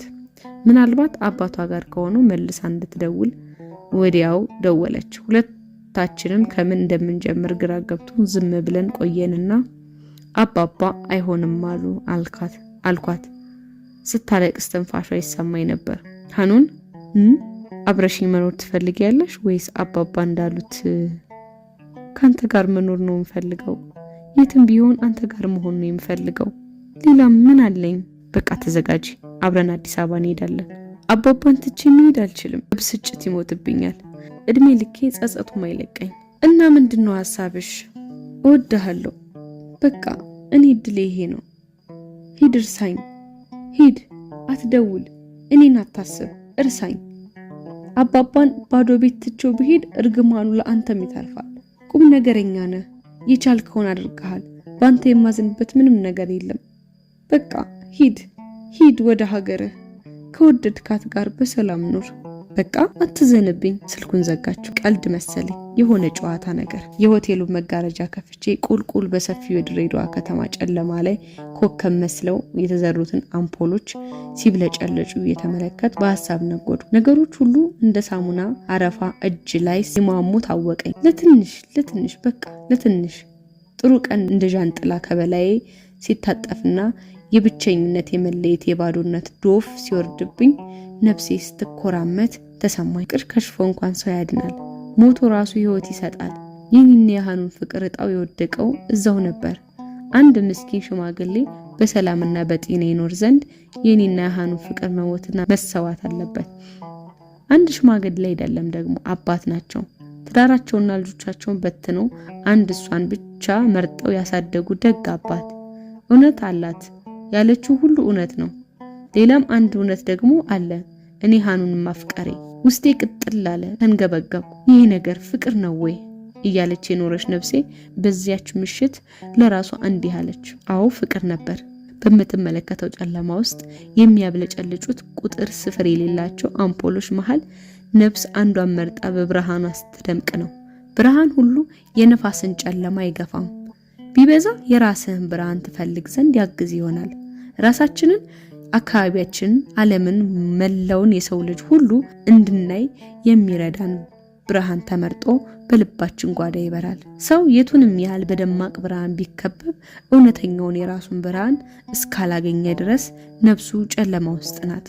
ሃኑን ሐሳቧን ብትቀይር ብዬ ሆቴል ውስጥ 2 ቀን በዝምታ ጠበቅኩ። ምንም አልነበረም። እንደዚያ ደረቴን ነፍቼ እንዳንበሳ ገዳ እየፎከርኩ የሄድኩት ሰውዬ እንደተነፈሰ ትልቅ ፊኛ መንፈሴ ተጨማትሮ ወደ አዲስ አበባ እየተጎተትኩ ተመለስኩ። ያውም እመለሳለሁ ካልኩበት ቀን 1 ሳምንት ቀድሜ በቀጥታ ወደ ቤቴ ሄጄ ተኛሁ። ሳምንቱን ሙሉ ለማንም ሳልደውል ስልኬን ዘግቼ እቤት ተቀመጥኩ። ቅዳሜ ማታ ስልኬን ስከፍት በርካታ የጽሑፍ መልእክትና የከሸፉ ጥሪዎች ስልኬን ሞልተውት ነበር። አይኔ ተስገብግቦ የሃኑን ስም ፈለገ። ይቅርታዋን ፈለኩ። ሐሳቤን ቀይሬያለሁ የሚል ቃሏን ናፈኩ። ምንም የለም። አልቅስ የሚል ስሜት ተናነቀኝ። አልቻልኩም። ደወልኩላት። ስልኳ አይጠራ፣ ዝግ ነበር።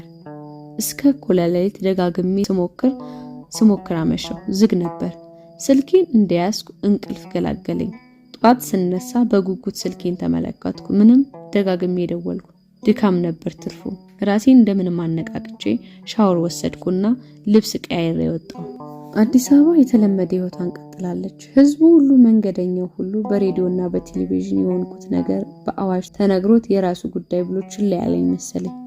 አንድ ካፌ ገብቼ ቁርስ አዘዝኩ። ቡና ጠጣሁ። እናም እንደገና ስልኬን መቀጥቀጥ ጀመርኩ።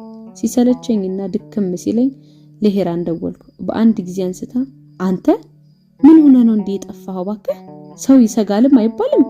ደህና ነኝ። ምን ሆነሃል ደግሞ? ድምጽ የሰካራም ድምጽ መስሏል። የምትናገርበት ፍጥነትና አእምሮዬ የሚረዳበት ፍጥነት አልመጣጠናለኝ። ትንሽ አሞኛል። የት ነው ያለኸው? እቤት ነኝ። ወደዚያው የምመጣበት ጉዳይ አለኝ። በዛው ብቅ ብዬ ልዬ። አይ አትቸገሪ። ችግር የለውም፣ ብቅ እላለሁ። እንደጨረስኩ እመጣለሁ። ቻው ሳትለኝ ስልኩን ዘጋችሁ። እንዳለችው ወደ 11 ሰዓት አካባቢ እቤት መጣች። ቤቱ ተተረማምሶ ሻንጣዬ ሳይከፈት በሩ ስር ቆሞ ሲታይ ኦ የሆነ የተሳሳተ ነገርም አለ። ልትጠፋ ነበር እንዴ እያለች ገብታ ተቀመጠች። አንድም ነገር ትንፍሽ የማላውቀውን የሃኑን ጉዳይ ከመጀመሪያው እስከ መጨረሻው ሳትጠይቀኝ ዝርግፍ አድርጌ ነገርኳት። በግርምት ስታዳምጠኝ ቆየችና እንደ ሕፃን ልጅ ተነስታ መጣ ጥብቅ አድርጋ አቀፈችኝ። ታቀፍኩላት። የዚያን ቀን ስታወራኝና ስታጽናናኝ አመሸች።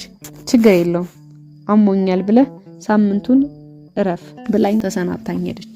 እንዲያውም ልደር ብላኝ ነበር። ጧት ስራ ገቢ ነሽ ሂጂ ብዬ ሸኝኋት። እውነቱን ለመናገር ብታድር ደስ ይለኝ ነበር። ብቸኝነቴን እንደ ጉድ ነበር የፈራሁት። ጧት 1 ሰዓት ላይ የቤት በር ሲንኳኳ ተነስቼ ከፈትኩ። ሄራን ነበረች። ቁርስ ይዛልኝ መጣ። ከስራ እንደወጣሁ እመጣለሁ፣ ውጣና ምሳ ብላ፣ እደውልልሃለሁ ብላኝ እየተጣደፈች ሄደች። ከስራ መልስ በትልቅ የፕላስቲክ ዘንቢል የታሸገ አዲስ ብርድ ልብስና ሌላ ትልቅ ቦርሳ ይዛ መጣች። ቤት የቀየረች ነበር የምትመስለው። ያንን ሁሉ ተሸክማ ደረጃ በመውጣቷ በድካም ቁና እየተነፈሰች እበር ላይ ቆማ ሳያት አሳዘነችኝ። እራት አምጥታልኝ ነበር። የዚያን ቀን ስታወራኝ አምሽታ ያመጣችውን ብርድ ልብስ ለብሳ ሶፋ ላይ አደረች። ቦታ እንድንቀያየር ብለምናት እምቢ አለች። ሳምንቱን ሙሉ እኔ ጋር ነበር ያደረችው፣ እዚያች ሶፋ ላይ ኩርምት ብላ። የእውነትም አጽናናችኝ። በቀጣዩ ሳምንት ምንም እንዳልተፈጠረ ስራዬ ላይ ተገኘው። ህይወት ጠባሳችን እድሜ ልክ አብሮ እንዲኖር እንጂ እድሜ ልክ ስናለቅስበት እንድንኖር አትፈቅድልንም። ካለቀስንም እየኖር እንድናለቅስ ነው የምታደርገን። በተከታታይ ለ1 ወር አካባቢ ለሃኑን ብደውልም ስልኳ ዝግ ነበር። እንዲያውም በመሃል ተነስና ሂድ ይለኛል። የመለየት ቀፋፊ ገጹ ድምጻችንን ለመስማት ለሚንሰፈሰፉ ውዶቻችን ግድ ስሙን ብለን ደጅ መጥናታችን ላይ ነው። ግን ምን አደረኳት እላለሁ በየቀኑ። በተቃራኒው ከሄራን ጋር ቅርበታችን ከፍ እያለ ስራ ቦታ አብሮ ምሳ ከመብላት አልፎ አብረን ለእራት መውጣት ጀመርን። ራሴን ክፍትፍት አድርጌው ነበር። ለወትሮ ቁጥብ የሆነው ባህሪ ዝርክርክ ያለ እስኪመስለኝ ድረስ እያንዳንዱን ዝርዝርና በአእምሮዬ ውስጥ የሚመላለሰውን ሐሳብ ሁሉ ሳትጠይቀኝ ለሄራን እናዘዝ ነበር። ሄራን ጥሩ ልጅ ነበረች። ከሃኑን ጋር እንደገና እንድንገናኝ የቻለችውን ሁሉ ብታደርግም አልተሳካም። አይደለምና ብሶቴን ስራዬን ሳይቀር እሷ እየሰራች ለፊርማ ብቻ ታመጣልኝ ነበር። ፈጣሪ ጠብቁኝ እንጂ ባቀረበችልኝ ጊዜ ሁሉ ሳላይ የፈረምኩት የብር ማዕት ሀገር ይገዛል። ድሬዳዋ ጓደኞቼን ሃኑን እንዴት ናት ብዬ ደውዬ ስጠይቃቸው ደህና እንደሆነችና አልፎ አልፎ መንገድ ላይ አባቷ ጋር ሲሄዱ እንደሚያገኟቸው ይነግሩኛል። ብቸኛ ምክንያቷ ከኔ መራቅ ከሆነ እንደፈለገች ትሁን ብዬ እኔም መሞከሬን እርግፍ አድርጌ ተውኩት። በተቃራኒው ከሄራን ጋር ከቀን ወደ ቀን ቅርበታችን ከፍ እያለ በየቀኑ በሚባል ሁኔታ እቤቴ መምጣት ጀመረች። ከስራ እንደወጣን አብረን የሆነ ቦታ እራት እንበላና ወደ ቤት ሄደን ስናወራ ወይም ፊልም ስናይ እናመሻለን። አንዳንዴ ታድራለች ወይም አምሽታ ትሄዳለች። ቀናትና ወራት አለፉ። ከሃኑን ጋር ከተለያየን ከ8 ወራት በኋላ ለለውጥ ያህል ቅዳሜና እሁድን ለማሳለፍ ከሄራን ጋር ሐዋሳ ሄድን። ሄራን ነበረች እንሂድ ብላ የወሰደችኝ። ደስ የሚል ጊዜ ነበር ያሳለፍነው። ከተማዋን ስናስስ ውለን ማታ ወዳረፍንበት ሆቴል ስንመለስ እራት ጋበዝኳት። አልተነጋገርንም። ምሽታችን ዝምታ ይበዛው ነበር። ተጫውቺ አይነት በዝምታ ገጻችን መሃል እንደ እልባት የሚገቡ ቃላት ከመወርወር ባለፈ ብዙም አላወራንም። ወደሆነ ነገር ለማለፍ የፈራንና ማን ይጀምራል የሚል ጥበቃ ላይ ያለን ነበር የምንመስለው።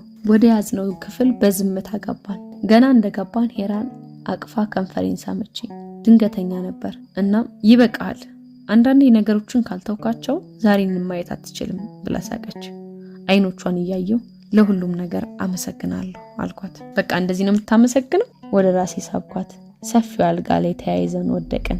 ለአመታት እንደ ሐውልት ውስጥ የገዝፎ የቆመ የሃኑን ፍቅር ትዝታና መሻት ሁሉ አብሮ የወደቀና የተንኮታኮተ መሰለኝ። ከአንዲት ሴት ወደ ሌላ ሴት መሄድ መዳረሻዬ ሳይሆን መንገዴ መስሎ ተሰማኝ። ከአንዷ ወደ ሌላዋ ሲራመዱ የመኖር ጅማሬ ትንሽ ጸጸት ጋር ያኑን ነገር ግን የዚያን ቀን ፍጻሜ ሆነ አልኩ። ሄራን አንገቴ ስር ተሸጉጣ ሹክሹክታ የምታወራውን ብዙ የፍቅር ቃላት ወንድነት እያደመጠው ለሞተው ፍቅሬ እንደሚነበነብ የህይወት ታሪክ ነበር። አይኖቼን ስከርናቸው የሄራን ጠይም ሰውነት የሃኑን ቅላት ለብሶ ይታየኛል። ማንን እንደምክድ እንጃ። የሆነ ክህደት እየፈጸምኩ መስሎ ይሰማኛል። ሄራንን በተለያየ ልብስ አስባትና ሐሳቤን ልመልሰው በቁንጅናዋ ራሴን ላማልል እታገላለሁ። ሄራን እኮ ናት ከስር ያለችው ያቺ ምድረ ወንድ የሚያፈጥባት ጠይም ሳቂታ ሄራን፣ ቆንጆዋ ሄራን እለዋለሁ። ለራሴ ውብ ከንፈሮቿን፣ አንዳች ንዝረት የሚለቁ አይኖቿን፣ የሚፈትኑ ጡቶቿን ባወጣ ባወርድ በእጆቿ ፋይል ይዛ በጉርድ ቀሚስ ወዲያ ወዲህ ስትል ብቻ ነው የምትታየኝ። ከላያችን ላይ የደረብነውን አንሶላና ምናምን ብገልጠው በእግራና በቀኝ እጇ ፋይል እንደያዘች በነጉርድ ቀሚሷና ከነተረከዘ ረጅም ጫማዋ ከስሬ የተኛች መስሎ ነበር የሚሰማኝ። የሆነ ቢሮአችን ውስጥ መሬት ለመሬት የሚሳብ የኮምፒውተር ገመድ ጠልፎ እላያ ላይ የወደኩ አይነት። ከሄራን ጋር በአዲስ ፍቅር መክነፍ ጀመርን። በተገናኘን ቁጥር የመጀመሪያ ስራችን አልጋ ላይ መውደቅ ነበር። ለስሙ ፍቅረኞች ነን እንጂ በሳምንት ውስጥ የሚበዙት ቀኖች አዳሯ እኔ ጋር ነበር። ቅዳሜና እሁድን አብረን ነን። ቤቱን እየገዛች በመታመጣው እቃ ሞላቸው። ከባብሰያ እስከ መኝታ ቤት የሄራን አሻራ ያላረፈበት እቃ የለም። ቤት በወራት ውስጥ 10 ዓመት በትዳር የቆዩና ባለትዳሮች ቤት መሰለ። ቁምሳጥኑን ስከፍተው ከእኔ ልብስ ይልቅ የሄራን ይበዛ ነበር። ወርቃማ የፀጉር ዘለላ የማይገኝበት የቤቱ ክፍል የለም። ከእሱ አልፎ እህቶቿ ቅዳሜና እሁድ እየመጡ ቡና ፍልተው ካኩ ውለው ይሄዳሉ። ልክ ዛሬ እንደተወለደ ሰው ነፍሳቸው ስለ ነገ ብቻ የሚጨነቅ ወደ ኋላ የሚባል ነገር የማያውቁ ልጆች ናቸው። ሲመጡ ደስ ይለኛል። አንዳንዴ እንደውም ራሴ እየደወልኩ ምን ነው ጠፋችሁ እስከ ማለት ደርሼ ነበር። የሃኑን ነገር እየደበዘዘ ሄዶ ከአእምሮ የጠፋ እስኪመስለኝ የሃኑን ጠረን በሄራን ጠረን የመለወጥ ትግል ላይ ነበርኩ። ወይም ሄራን ራሷ በነፍሴ ጥጋጥግ የተገነባውን የሃኑን መታሰቢያ ሁሉ እያፈራረሰች የራሷን አዲስ መንግስት እየተከለች ነበር። እንጃ አንዴ ሜዳ ሆኛለሁ።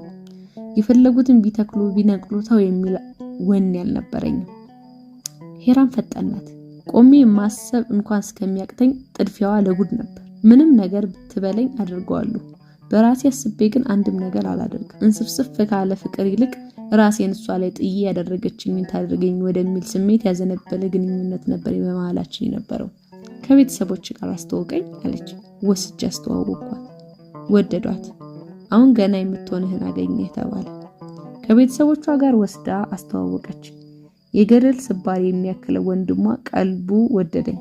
እውነቱን ለመናገር እኔም ወድጄው ነበር። የዓለም ቀልድ ሁሉ እሱ ጋር ነበር። ውሃ ቀጠነ ብሎ ከሰው ጋር ከመደባደብና ከመታሰር በተረፈ ጊዜው ሁሉ መሳቅ ስራው ነበር። በድፍን ከተማው በሚገኝ ፖሊስ ጣቢያ ስሜ በዋስትና ለመመዝገብ የበቃው ይኸው ልጅ በታሰረ ቁጥር ለማስፈታት ስል ነበር። እሱም ታዲያ ለገላጋይ አስቸግሮ ዘራፍ ሲል እኔ የተናገርኩት የሚሰማው፣ እኔ ከተናገርኩት ግን አደብ ይገዛ ነበር። እስቲ ይሄንን ልጅ አንድ በለው አንተን ነው መቼም የሚሰማው ትለኛለች ሄራን። የሆነ የቤተሰብ ድር የመተብተብ ሳላገባት በቤታቸው የመከበር ወሳኝ ሰው የሆንኩ መስሎኝ እንዲሰማኝ የማድረግ ጨዋታ አልናገረው እንጂ በዙሪያዬ የምታደራው ድር ነፍሴ ይገባታል። እጅ የሰጠን ሰው ለመማረክ የምታደርገው ነገር ይገርመኛል። እንደሷ ፍጥን ካሉ ሁለት ቆንጆ እህቶቿና እናቷ ጋር ተዋወቁ። እንደ አስከሬን ለ4 ተሸክመው ወደ ቀብሬ እያዳፉ የሚወስዱኝ እስኪመስለኝ ድረስ ወሬያቸው ሁሉ ሰርግና ጋብቻ ብቻ ነበር። በመጨረሻ ሄራን እራሷ እስከ መቼ ነው እንዲህ የምንኖረው? ለምን አንጋባም አለችኝ። ብንጋባ ከዚህ የተለየ ምን ይመጣል ብዬ ተስማማሁ። ሄራን ወድጃት ነበር። የማልወድባት ምንም ምክንያት አልነበረኝም። የማላገባትም እንደዚያው። እናም ልክ ነሽ እንጋባ። መውደድ ብቻ ልክ እንደምወደው ምግብ፣ ልክ እንደምወደው ፊልም፣ እንደምወደው ልብስ፣ እንደምወደው ምናምን ሄራን ወደድኳት። እናም እንጋባ ስትለኝ እሺ አልኩ። ጠይቀኛ ሽማግሌ ላክ። ለምንድን ነው እኔ የሆነ ነገር እስከምል የምጠብቀኝ? ወደ ትዳር የሚወስደውን መንገድ እጄን ይዛ መራችኝ። ባለማመደችኝ ድንገተኛ አጠያየቅ ሰው በተሰበሰበበት ታገቢኛለሽ ወይ ብዬ ተንበርክኬ ጠየቅኳት።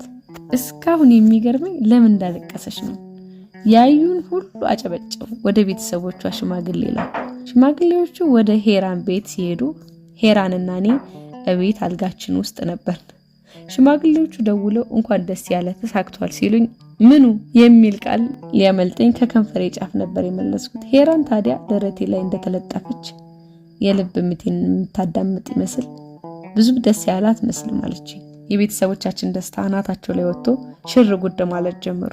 እንደ ሰርግ የሚያስጠላኝ ነገር የለም። በሩቁም እፈራው ነበር። እየተጎተተ መጥቶ ቤቴ በር ላይ አንድ እግሩን አሳረፈ።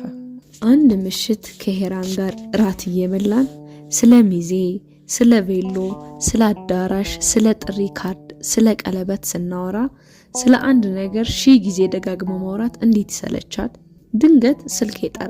አይኔን እንደዋዛ ጠረጴዛው ላይ ድምጹን አጥፍቶ ወደሚበራው ስልክ ላኩ። የልቤ ምት የቆመ ነበር የመሰለኝ። ሃኑን ስሟ አልነበረም። ከስልኬ ላይ ካጠፋሁት ቆይቻለሁ። ቁጥሮቹ እነዚያ 8 ቁጥርን የትም ስመለከት ልቤ በኃይል እንዲመታ ያደረጉኝ 38 ቁጥሮች ያሉበት ስልክ ቁጥሯ። ልጎርስ ያዘጋጀሁትን ጉርሻ ወደ ሳህኑ መልሼ ተነስቼ ወጣሁና አንድ ጥግ ላይ ቆሜ አነሳሁት። ሄሎ ሄሎ። ያ በደም ስሬ ውስጥ የሚፈስ የሚመስለኝ ድምጽ ከእግር ጥፍሬ እስከ ራስ ጸጉሬ ሲነዝረኝ ተሰማኝ። ሌላ ምንም ሳልተነፍስ አእምሮዬ ከተለያየንበት ቀን እስከ እስከዚያች ቅስፈት ድረስ የነበረ ታሪኬን ሁሉ ሰርዞ ከቆመበት ማሰብ ጀመረ። መች ነው ከሃኑን ጋር የተለያየ ነው? ከተለያየን ወዲያ ከትናንት ወዲያ ትላንት ቅድም ወይንስ አልተለያየንም? ሃኑን አታውቀኝም ብዬ ፈርቼ ነበር። ድምጿን ስሰማ አለቀለት ሞተ ያልኩት ትዝታዬ ሁሉ አፈሩን አራግፎ ሲነሳ ይሰማኝ ነበር። እያለቀሰች መሆኑ የገባኝ በኋላ ነው። ምን ሆነሻል? ሰላም ነሽ? አባባ ሞተብኝ። ደንግጬ ዝም አልኩ። ማጽናናትም ቃል ማውጣትም አልቻልኩም። ከረጅም ዝምታ በኋላ መቼ አልኩ። 1 ወር ሆነው። ትሰማለህ ብዬ ነበር። ማንም አልነገረኝም። ከማንም ጋር አልገናኝም። እዛ ድሬዳዋ አልፎ አልፎ እንደዋወል ከነበሩ ጓደኞቼ ጋር ሁሉ ከተለያየን ቆየን። እኔም አልደውልልህም ነበር። ግራ ገብቶኝ ነው። ምን ነው ችግር አለ? ሃኑን ንገሪኝ። አባቷ ሞተው ገና በወሩ እነዚያ በጥላቻ ያበዱ ወንድሞቿ ቤቱንም የሰውየውንም ንብረት ሁሉ መነጣጥቀው አስወጥተው ጥለዋት መሄጃ ቸግሯት ነበር። 74 ሳንቲም እጇ ላይ አልነበረም። የምትይዘው የምትጨብጠው አጣ ታለቅሳለች። አሁን የት ነው ያለሽው? የአባባ ጓደኞች ሳይቀሩ በቤተሰብ ጉዳይ አንገባም እያሉ ሸሹኝ። ትምህርት ቤት የማውቃት ልጅ ቤት አይኔን አብጥጬ ሄድኩባት። እሷ ጋር ነኝ። ትንሽ ቆይቼ ደውልሻለሁ ጠብቂኝ ብዬ ስልኩን ዘጋውና ምን ማድረግ እንዳለብኝ አሰብኩ። ነፍሴ ተጨነቀች። ውስጤ ርብሽብሽ አለ። የሚይዝ የምጨብጠውን አጣው። ምን ማድረግ እንዳለብኝ ምንም አልመጣልኝ አለ። እናም በደመ ነፍስ መልሼ ደውዬ በህይወት ማድረግ የሌለብኝን የእብድ ስራ ሰራው። ሃኑን ምንም አትጨነቂ፣ ብር ልክልሻለሁ፣ ወደ አዲስ አበባ ትመጫለሽ። እሺ አለች። እሽቷ ውስጥ እፎይታ፣ ከስጋት የማረፍ ተስፋ ነበር። አንድ ቃል አእምሮዬ ውስጥ ደጋግሞ ይጮህብኝ ነበር።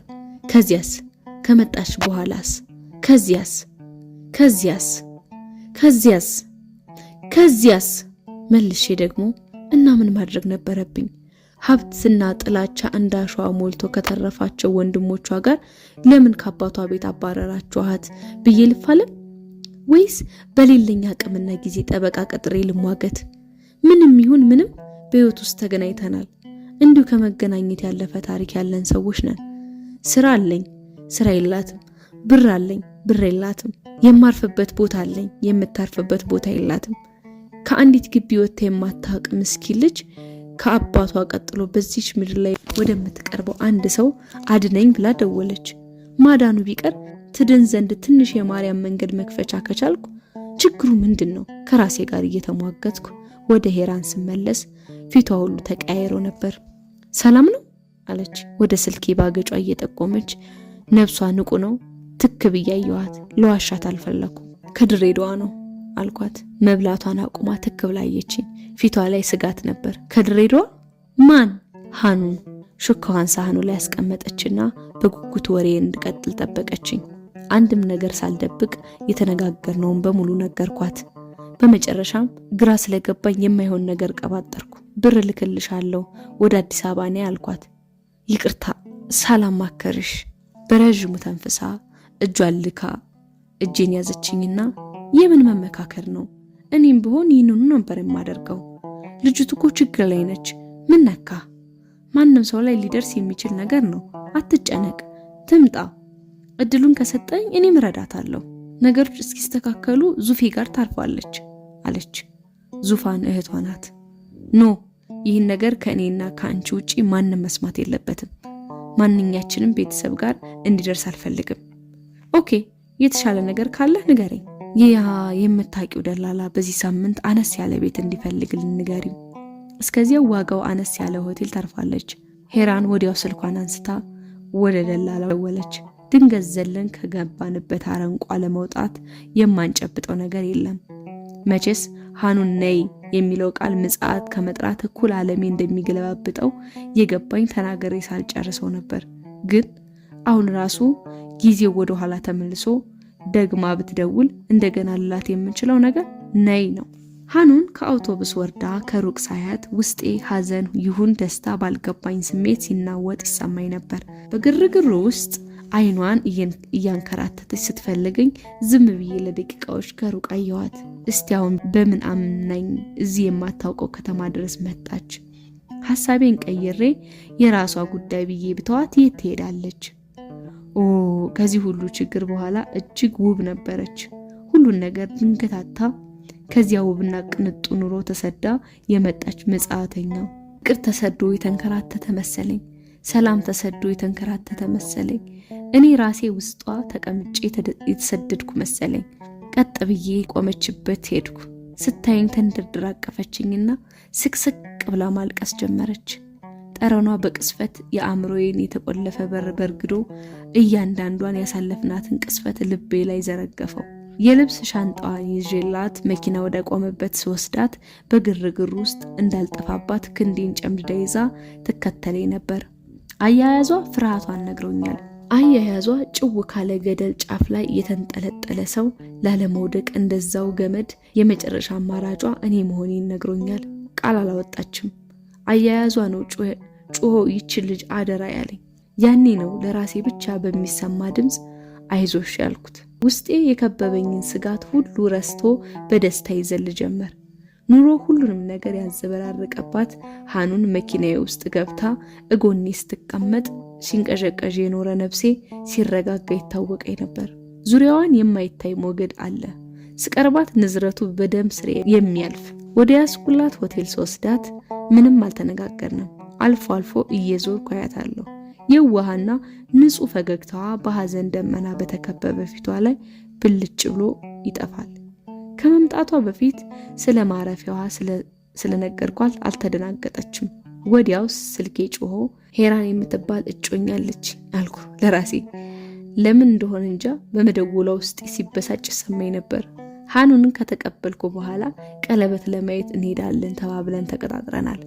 ሐኑን አረፍ እንድትል ነገርያት የፈለገችውን ክፍሏ ውስጥ ሆና በስልክ እንድታዝ እንዴት ማዘዝ እንዳለባት አሳይቻት፣ በዚያውም ምሳ አዝዤላት ከቻልኩ ማታ ካልሆነም ነገ መለሳለሁ ብያት ልወጣ ስል እፊቴ ቆማ እጆቿን እርስ በርስ እያፍተለተለችና እነዚያን አይኖቿን እያንከባለለች እንደ ሕፃን ልጅ የምላትን ሁሉ እሺ ስትለኝ ውስጥ የተንሰፈሰፈ። ድንገት ወደ ራሴ ስቤ አቀፍኳት። ስቅስቅ ብላ ስታለቅስ እንባዬን ለመቆጣጠር እየታገልኩ ነበር። ፊቴን ሳላዞር እዚያው በቆመችበት ትቻት ወጣሁ። ያረፈችበትን ሆቴል ህንጻ ከውጭ ስመለከተው አንዳች ቤተ መቅደስ ነገር መሰለኝ። ድፍን ዓለም ቢታሰስ በዚያች ሰዓት የልቤ መሻት ደስታ የተቀመጠበት ከዚች የተሻለ ቦታ አይገኝም። ከሆቴሉ እንደወጣው ወደ ፒያሳ ከነፍኩ። ሄራርን ከእህቷ ጋር አገኘኋት። ስለ ሐኑን ብዙም አልጠየቀችኝም። እህቷ እንዳትሰማ ወደ ጆሮዬ ጠጋ ብላ ሰላም ገባች ብቻ ብላኝ ወደ ቀለበት መረጣችን ሄድን። ይህን የሰርግ ጉዳይ እያንዳንዷን ጥቃቅን ቅስፈት በደንብ እየተዝናናችበት ነበር። በሚያምር ጣቷ ላይ ቀለበት ስትለካና ስታወልቅ እያየኋት ህይወት እንዲህ ናት እላለሁ። ጥቂቶች ብቻ ይመስሉኛል ትክክለኛው ጣት ላይ የቃል ኪዳን ቀለበታቸውን ለመስካት የታደሉ። እንደ ሀገር ባይጮህለትም ምክንያቱ ይለያይ እንጂ የሚበዛው ትዳር ቀኝ ግዛት ነው። ማን አስገደደ ወደህ ነው የገባህበት የሚለው ጀግና መሳይ ትችት ራሱ የፈሪ ዱላ ነው። ማንም ያስገደደ ያውልህ መውጫ መንገዱ የሚል ጀግና ወዳጅ እንብዛም እንዴት ነው ትለኛለች። ቀለበት በስካች ቁጥር ጣቷን እንደ ሹካ እፊቴ ላይ አንጨፍርራ ጥሩ ነው እላለሁ። በዚያ ሰዓት እንኳን ቀለበቷን ልመለከት ይቅርና የቀለበት ጣቷ ቦታው ላይ ባይኖር የማስተውል አይመስለኝም። ስጋዬ ነበር የሚንገላወደው። ነፍሴ አጠገቧ አልነበረም። የፖሊስ ካቴና እጄ ላይ አጥልቃ እንዴት ነው ብትለኝም ጥሩ ነው ከማለት አልመለስም። እንደውም የሆነ ሰው አስገድዶ ከሄራን ጋር በአንድ ካቴና ያሰረኝ እስኪመስለኝ የግድ ነበር እግሬን የጎተትኩ ከአንዱ ሱቅ ወደ ሌላኛው ሱቅ የምከተላት። በዚህ ቅጽበት አንድ ተአምር ነፃነህ ወደ ወደድክበት ብረር ቢለኝ መገኛዬ ሐኑን ጋር ነበር። ነገሩ የወንድነት ስሜት ያልነበረም ፍቅርም አልነበረም። ህይወት የሚባል መጥረቢያ ግንዱን የሚከተክተውን ግዙፍ ዝግባዬን ጨርሶ ሳይወድቅ የማዳን ፍላጎት እንጂ። ሁላችንም ነፍሳችን ውስጥ የአድባር ዛፍ አለን። ከስሩ ካልተጠለልን የትም ብንሄድ ምድረበዳ ነው። እያንዳንዱ ትዝታዋ እንደ ጃርት ላባ በመላ ሰውነቴ ላይ ተጨፍርሮ የተጠጋኝን ሰውም ይሁን ግድግዳ ውጋው ይለኛል። ልክ እንደ ሰው እጅ ከኋላዬ ልብሴን አንቆ ወደዚያ ሆቴል የሚጎትተኝ ነገር አለ። መሄዱ እንኳን ቢቀር ብቻዬን ተቀምጬ ከሃኑ ጋር አንድ ከተማ ውስጥ መሆናችንን ማሰብ ፈልጋለሁ። ቆይ ግን ወንድሞቿ ምን አይነት ጋንጩር ቢሆኑ ነው እያልኩ ሳስብ ሄራን ፍቅር መሃሉ ላይ ፈርጥ ቢኖረውስ ትለኛለች። አንዱን ቀለበት ሰክታ የሚያፈርጥ ነገር። የዚያን ቀን ምሽት ወደ ሃኑን መሄድ አልቻልኩም። ሄራንና እህቷን ቤታቸው አድርሻቸው በሉ ደህና አደሩ ስል እህቷ ወርዳ ሄራን ቁጭ አለች። እናም ዛሬ ካንተ ጋር ነው የማድረው፣ እንዴት እንደናፈከኝ አለችኝ። ምን ማድረግ እችላለሁ? ደግሞ ዘግይቶም ቢሆን ገብቶኛል። ወደ ሃኑን ተመልሼ እንዳልሄድ ከዚያሽ ቀን ጀምሮ በሰበብ አስባቡ ከጎኔ አትለይም ነበር። አብረን አደርን። እንደለመደችው ብትነካካኝም ደክሞኛል ብዬ ጀርባዬን ሰጥቻት ተኛው። ሄራን ያዙኝ ልቀቁኝ የምትል ልጅ አይደለችም። እንደ ፖለቲከኛ ምን ላይ መነዛነዝና መቼ መነዛነዝ እንዳለባት ጠንቅቃ ታውቅ ነበር። በቤቴ ስታድር ልብሷን እስክታወል የማያስችለኝ እኔ የቀድሞ ፍቅረኛ በመጣችበት ቀን ጀርባዬን መስጠት የትኛውንም ሴት ለማበሳጨትና ለማጠራጠር በቂ ምክንያት ቢሆንም ሄራን ግን ምንም እንዳልተፈጠረ አለፈችው። አምሮዋ በተወሳሰበ መንገድ ነገን እያሰላ እንደሆነ አውቃለሁ። ግድ አልሰጠኝም። በቀጣዩ ቀን ቅዳሜ ደላላው አንዲት ባልቴት ግቢ ውስጥ ጠባብ ክፍል ቤት መገኘቱን ነገረን። ግቢው ንጹህ፣ ጸጥ ያለና ሌላ ተከራይ የሌለበት ስለሆነ ወደድኩት። ሴትየዋ ልጆቻቸው ውጭ ሀገር የሚኖሩ እንዲሁ የሚያወራቸው ሰው የሚፈልጉ ወሬኛ ባልቴት ነበሩ። በእርግጥ ኪራዩ ትንሽ ወደድ ይል ነበር። እኔ ከምኖርበትም ሆነ ከስራ ቦታዬ ብዙም አይርቅም።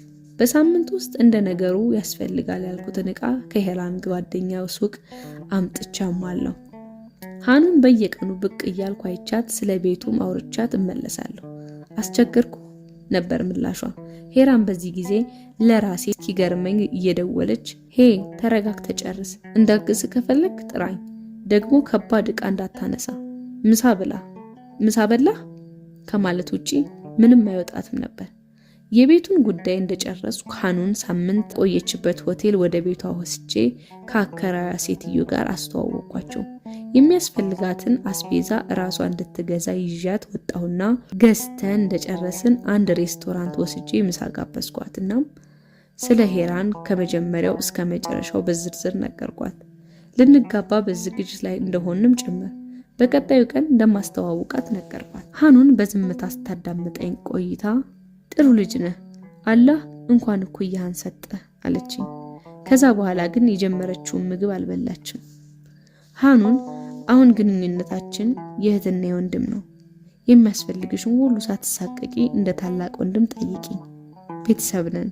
የቻልኩትን ሁሉ ባደርግልሽ ከልቤ ነው የምደሰተው። ሄራንም ሁሉንም ነገር ስለምታውቅ እህትሽ ማለት ናት። አሁን ካንቺ የምጠብቀው ጠንካራ መሆን ብቻ ነው። አብረን ማሰብ ያለብን ስለወደፊቱ ነው። ስለወደፊቱ ብቻ እንዳቀረቀረች እሺ አለች። እናም እንባዋ ድንገት ተዘረገፈ። አሁን ላገባ እየተዘጋጀው እንኳን እሷ ልታገባ መሆኑን ብትነግረኝ እኔም የማለቅስ ነው ይመስለኝ። አልፈረድኩባትም። እንዲሁም አነጋገሬ ከሃኑን ይልቅ ራሴን ለማሳመን የሚደረግ ጥረት ነበር የሚመስለው። ሄራን ሃኑንን ለመጀመሪያ ጊዜ ስተዋወቃት ስሜቷን መደበቅ አልቻለችም ነበር። ስንመለስ ገና መኪና ውስጥ ከመግባታችን በጣም ቆንጆ ናት፣ እንደዚህ አልጠበቅኳትም ነበር አለች።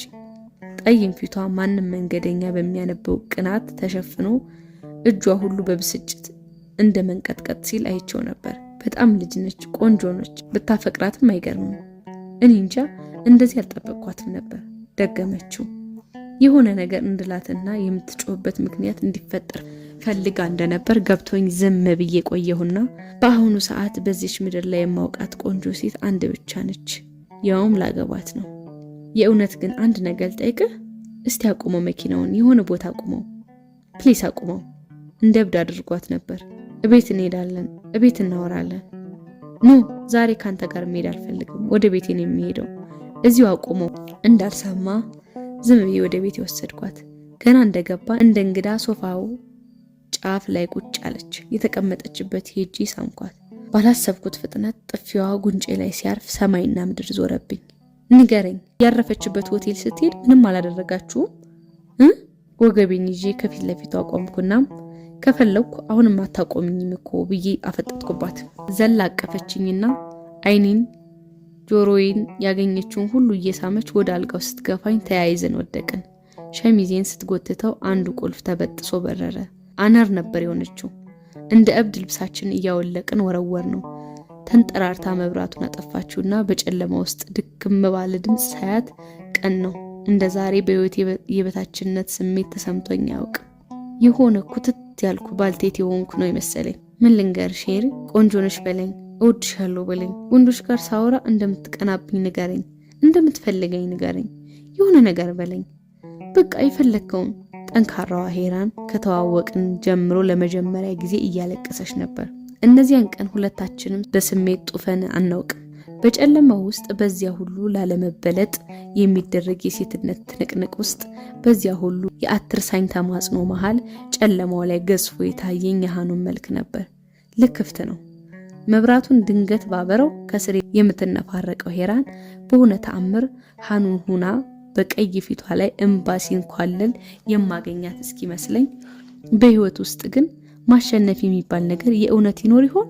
ሄራን አሸንፋ እኔን ልታገባ ነው። እኔ ተሸንፌ ሃኑን ከነፍቅሯ ተነጥቄያለሁ። ሃኑን በወንድሞቿ ተሸንፋ ሁሉንም ነገሯን ተነጥቃ እኔ እጅ ላይ ወድቃለች። በኑሮ የተሸነፈችው ሃኑን ኑሮ እሽሩሩ የሚላትን ሙሽራ አሸንፋ እያስለቀሰች ነው። እኔ አቀፍኳት ሴት ጠይምነት በቀይ ቅዠት ተሸንፎ ያቀፍኩትና ያሰብኩት የሚበታተንብኝ ደንጋራ ሁኛለሁ። ሁሉም አሸናፊ ከጭብጨባ በኋላ የሚያነሳው የሽንፈት ዋንጫ አለ። ማሸነፍ የሚባለው ነገር እዚያ መለኮታዊ ዓለም ላይ ካልሆነ በስተቀር ምድር የተሸናፊዎች ርስት ናት። ሁለታችንንም እንቅልፍ አሸንፎ ይዞን ጭልጥ አለ።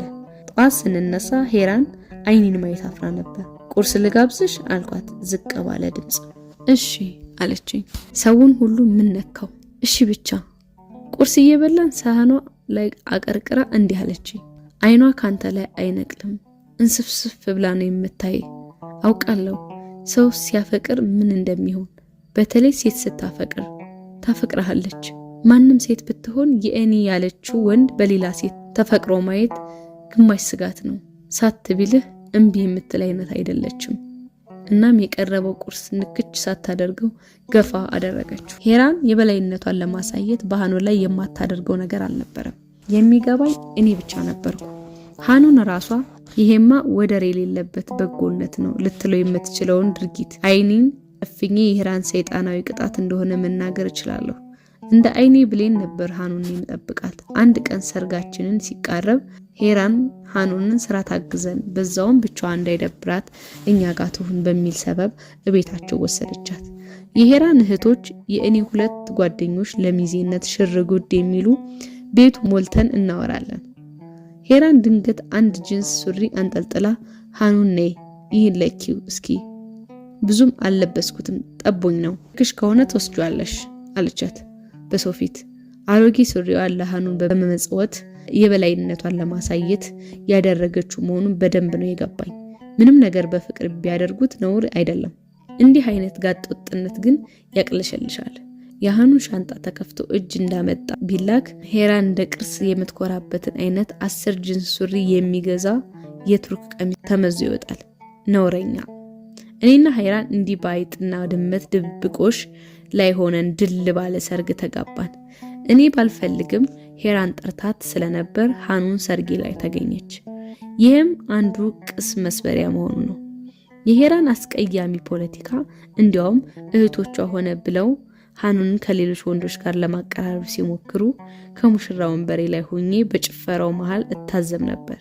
ከጎኔ በቬሎ ደምቃ ካሜራው ወደኛ በዞረ ቁጥር 32 ጥርሷን የምታሳየው ሄራንን ወደ ጆሮዋ ጠጋ ብዬ ሃኑንን ወደ ቤት እንዲሸኟት ንገሪያቸው አልኳት። ፈገግ እንዳለች ምንድነው በሰርግ ቀን እንኳን የዚች ልጅ ስም ካፌ የማይጠፋው? ተዋት ትጫወት፣ ከሰዎችም ጋር ትቀላቀል። ባዶ ቤት አፈነ ምን ልታደርጋት ነው? ሆ አለች። ቁጣዬን መደበቅ አልቻልኩም። ኮስተር ብዬ ሄራን እንዲሸኟት ንገሪያቸው አልኳት። እያንዳንዱ ፊደል እርግጥ አድርጌ መኮሳተሬ አስፈርቷት ይሁን ሰርጓ እንዳይበላሽ ፈርታ ፈገግ እንዳለች ሚዜዋን ጠርታ በጆሮ የሆነ ነገር ነገረቻት። ሃኑን ወዲያው ወደ ቤቷ ወሰዷት። ማታ እልል የተባለልን የገባንበት አጉላ ቤት ውስጥ የመጀመሪያ ንግግራችን ወደ ንዝንዝ ያደላ ነበር። ቆይ የፈለገችውን ጋር ብታወራ አንተ ምን አስጨነቀ? ሕፃን ልጅ አይደለችም። የቤት ኪራይ ስለከፈልክላት ብቻ ከማንንም ጋር ማውራት የማንንም አለማውራት እንዳለባት መወሰን ትችላለህ ማለት አይደለም እኮ። ተዋት በቃ። ልጅቱን ነፃነቷን ስጣት። ሌላ ነገር ውስጥ ከሌለ በስተቀር ይህን ያህል በቃ። ሲጀመር የአንቺ እህቶችም ሆኑ የኔ ቤተሰቦች ስለ ሃኑን ምንም እንዲያውቁ አልፈልግም ብዬ ነግሬሻለሁ። አንቺ ግን ለእህቶችሽ ነግረሻቸዋል። እናም ገፋፍተው አንድ ወንድ ላይ ስላጣበቋት በአንቺ ቤት ትዳርሽ ከስጋት ነፃ ይሆናል። ደግሜ ነግርሻለሁ፣ ከሃኑን ጋር ምንም ጉዳይ የለኝም። ምንም። የዚህ አይነቱን ተንኮላችሁን አቁሙ። አንቺም ሆነ እህቶችሽም ለአንዲት ምስኪን ይህን ያህል ርብርብ ምንድነው? እኔ የሚያስፈልጋት ከመስጠት ያለፈ ምንም አላደረኩም። አታወሪም አላልኩም። አንቺ ነሽ ዙሪያውን እየዞርሽ የማይረባ ድብብቆሽ የምታጫውቹ። በቃ ተያት። እንደ ተኮራረፍን ወደ አልጋችን አመራን። ሌላ ዓለም ነበር ይሄኛው። በለስላሳ እጆቿ ሰውነቴን ስትነካኝ በዚህ ቁማር በሆነች ህይወት ውስጥ ሌላኛውን ካርዷን እየመዘዘች እንደሆነ ይገባኛል። ብትችል በተንኮሏ ካልሆነም በሴትነቷ ዛሬን ማረሳሳትና ለነገ በተሻለ ተንኮል ማዘጋጀት ባህሪዋ ነው። ምንም ይሁን የሰርጌ ቀን ነው ከሚል ማጽናኛ ጋር ዞር ያቀፍኳት። ፕሊስ ሄራን ይቺ ልጅ አትጉጃት ከሚል ሹክሹክታ ጋር አረፍተ ነገሩን ሳልጨርሰው ከንፈሯ ከንፈሬ ላይ አርፎ እጆቿ ባንገቴ እግሮቿም በወገቤ ዙሪያ ሲጠመጠሙ ከሰውነቷ ልስላሴ ጋር ተዳምሮ ብዙ እግር ያላት ኦክቶፐስ ነገር መሰለችኝ። የባህር አውሬ ነገር። ከሰርጋችን በኋላ የሃኑን ጉዳይ የየቀን ግጭታችን መነሻ ሆነ። በተለይም ሄራን ካረገዘች በኋላ እንደ እብድ አደረጋት። ለቤተሰቦች ሳይቀር ነገሩን በዝርዝር ነገረቻቸው። ይህች ታዲያ ይህን ሁሉ መቻሏ መልአክ ናት እንጂ ሰው ናት እንዴ? በዚህ ዘመን ቅምጥ የነውር አላባባ። የሄራን እህቶች አኮርፈው በመጡ ቁጥር በእራሴ ቤት ይመናጨራሉ። ግድ አልሰጠኝም። ጭራሽ ምንም ለማይመለከታቸው የሃኑን አከራይ ወሬው በየት እንደደረሰ እንጃ ሃኑን ልጠይቅ ሲሄድ እፈልጋለሁ ብለው እቤታቸው አስገብተው ደም የሚያፈላ ምክር አይሉት ዘለፋ አወረዱብኝ። ቅምጥም ውሽማም ከጥንት ከሀያት ቅድመ አያት ያለኮ ነው። እንኳን አንተ ተርታው በደሞዝ አዳሪ ስንቱ ሀብታምና ንጉስ የሚያደርገው ነገር ነው። ያንተ ችግሩ ምንድነው? ትንሽ በግልጥ መሆኑ። እዚሁ በዚሁ አፍንጫ ስር ደስም አይል። ሃኑን ውሽማይም ቅምጤም አይደለችም እማማ። አፍንጫቸው ውስጥ ሰክተው የነበረውን ነጭ ሽንኩርት ነቅለው እንዳይወድቅ በጣታቸው እያሽከረከሩና እያጠበቁ ሀዲያሳ ምን ናት? ሀገር ምድሩ አውርቶ የጠገበው ነገር እኮ ነው። ልጅቱ እንደሆነች ቤቷን ዘግታ ካላንተ ሰው አታናግር። እንኳን እንዲህ እየመጣ ቤት ቆልፋችሁ እየተቀመጣችሁ ቀርቶ ውበቷ ከመንገድ ድንገት ያያትን ጎትቶ የሚያስገባ አንዳች እሳት ነው። አጉል እድሜ እማማ ለምን አይሰሙኝም? እንደሚያስቡትም እንደሚያወራውም እንደሚወራውም አይደለም። ደግሞ ይሄ የግል ጉዳያችን ነው። እርሶን የሚያሳስቦት ነገር አይደለም። እንዲያው ነገሩን አልኩ እንጂ እኔማ ምን አሻኝ። አንተም እሷም ድምጻችሁ የማይሰማ ጨዋ ናችሁ። ውሃ አታፈሱ፣ ሰው አታንጋጉ። እኔ ውስጥ ለውስጥ ማማት ስለማልወድ ነው። ፊት ለፊት ነው ነገሬ። ሃኑን ቢጨንቃ ካፍቴሪያ ማስተናገድም ቢሆን እቀጠራለሁ አለች። ግራ ገባኝ። ምን እንደማደርግ አጨነቀኝ። ነገሮችን ትረዳለች የምላት እህቴ እንኳ ይሄ እኮ ያንተ ችግር አይደለም፣ በህግም ይሁን በምን ወንድሞቿን ትጠይቅ። የራሷ ወንድሞች የጨከኑትን አንተ ምን ባይነህ ታዲያ? ኖረችም አልኖረችም በህይወት ውስጥ ምንም ለማታመጣ ሴት ብለህ ትዳርን ትበትናለህ? ምንድነው አላማ? በእውነት ደስ የማይል ነገር ነው። አፋለኝ ብላ አታወራው። ያንተ ብር ማለት እኮ የሄራንም ነው። እያነሳህ ለአንዲት ሴት የቤት ኪራይና አስቤዛ ምን የሚሉት እብደት ነው? በዙሪያ ያለው ቤተሰብና ጓደኛ ልክ አንገት ላይ እንደገባ ሸምቀቆ አንቆ ትንፋሽ አሳጣኝ። የማውቃቸው ጓደኞቼ ሁሉ በጽዳትም ስራ ቢሆን ለሃኑን እንዲፈልጉላት ወጣሁ ወረድኩ፣ አልተገኘም። ቢጨንቀኝ ሄራንን እሺ እናስተምራት የሆነ ያጭር ጊዜ ስልጠና ነገርም ቢሆን ትማር፣ የምግብ ዝግጅት ምናምን ትንሽ ጊዜ ስጭኝ ብዬ ተማጸንኳት። ይህም ተአምር ሆኖ በመላ ቤተሰቡ ተወራ። ጭራሽ ላስተምራት አለ ያስነካችው ነገርም አለ እየተባለ በዚህ ጭንቀት ላይ እያለው ነበር የሄራን ወንድም ሐኑን ወደ ተከራየችበት ቤት ሄዶ ሐኑንም አከራዋንም ሴትዮ እንዳይሸጡ እንዳይለወጡ አድርጎ ሰድቦና አስፈራርቶ መመለሱን የሰማሁት። አከራዋን ቤትሽ ውስጥ ባለትዳር የምታማግጥ ሴት አከራይተሽ ቆርብ ያለው ትያለሽ አንቺም ብሎ ቆራቢ አላቸዋሉ። ሐኑን ደውላ አከራዋ ቤት ፈልጊ እንዳሏት ነግራኝ ለምን ምን አደረገች ብዬ ሲሄድ ነበር ይሄን ድንፋታውን የሰማሁት። እየተንቀጠቀጠች ነበር ሐኑን። እንደገና ከመጣ ይገለኛል የሚያስፈራራ ልጅ ነው አለችኝ። ለኔ ግን እንደ ትቢያ እፍ ብለው የሚበተን ተራ ሰው ሆኖ ቀለለብኝ።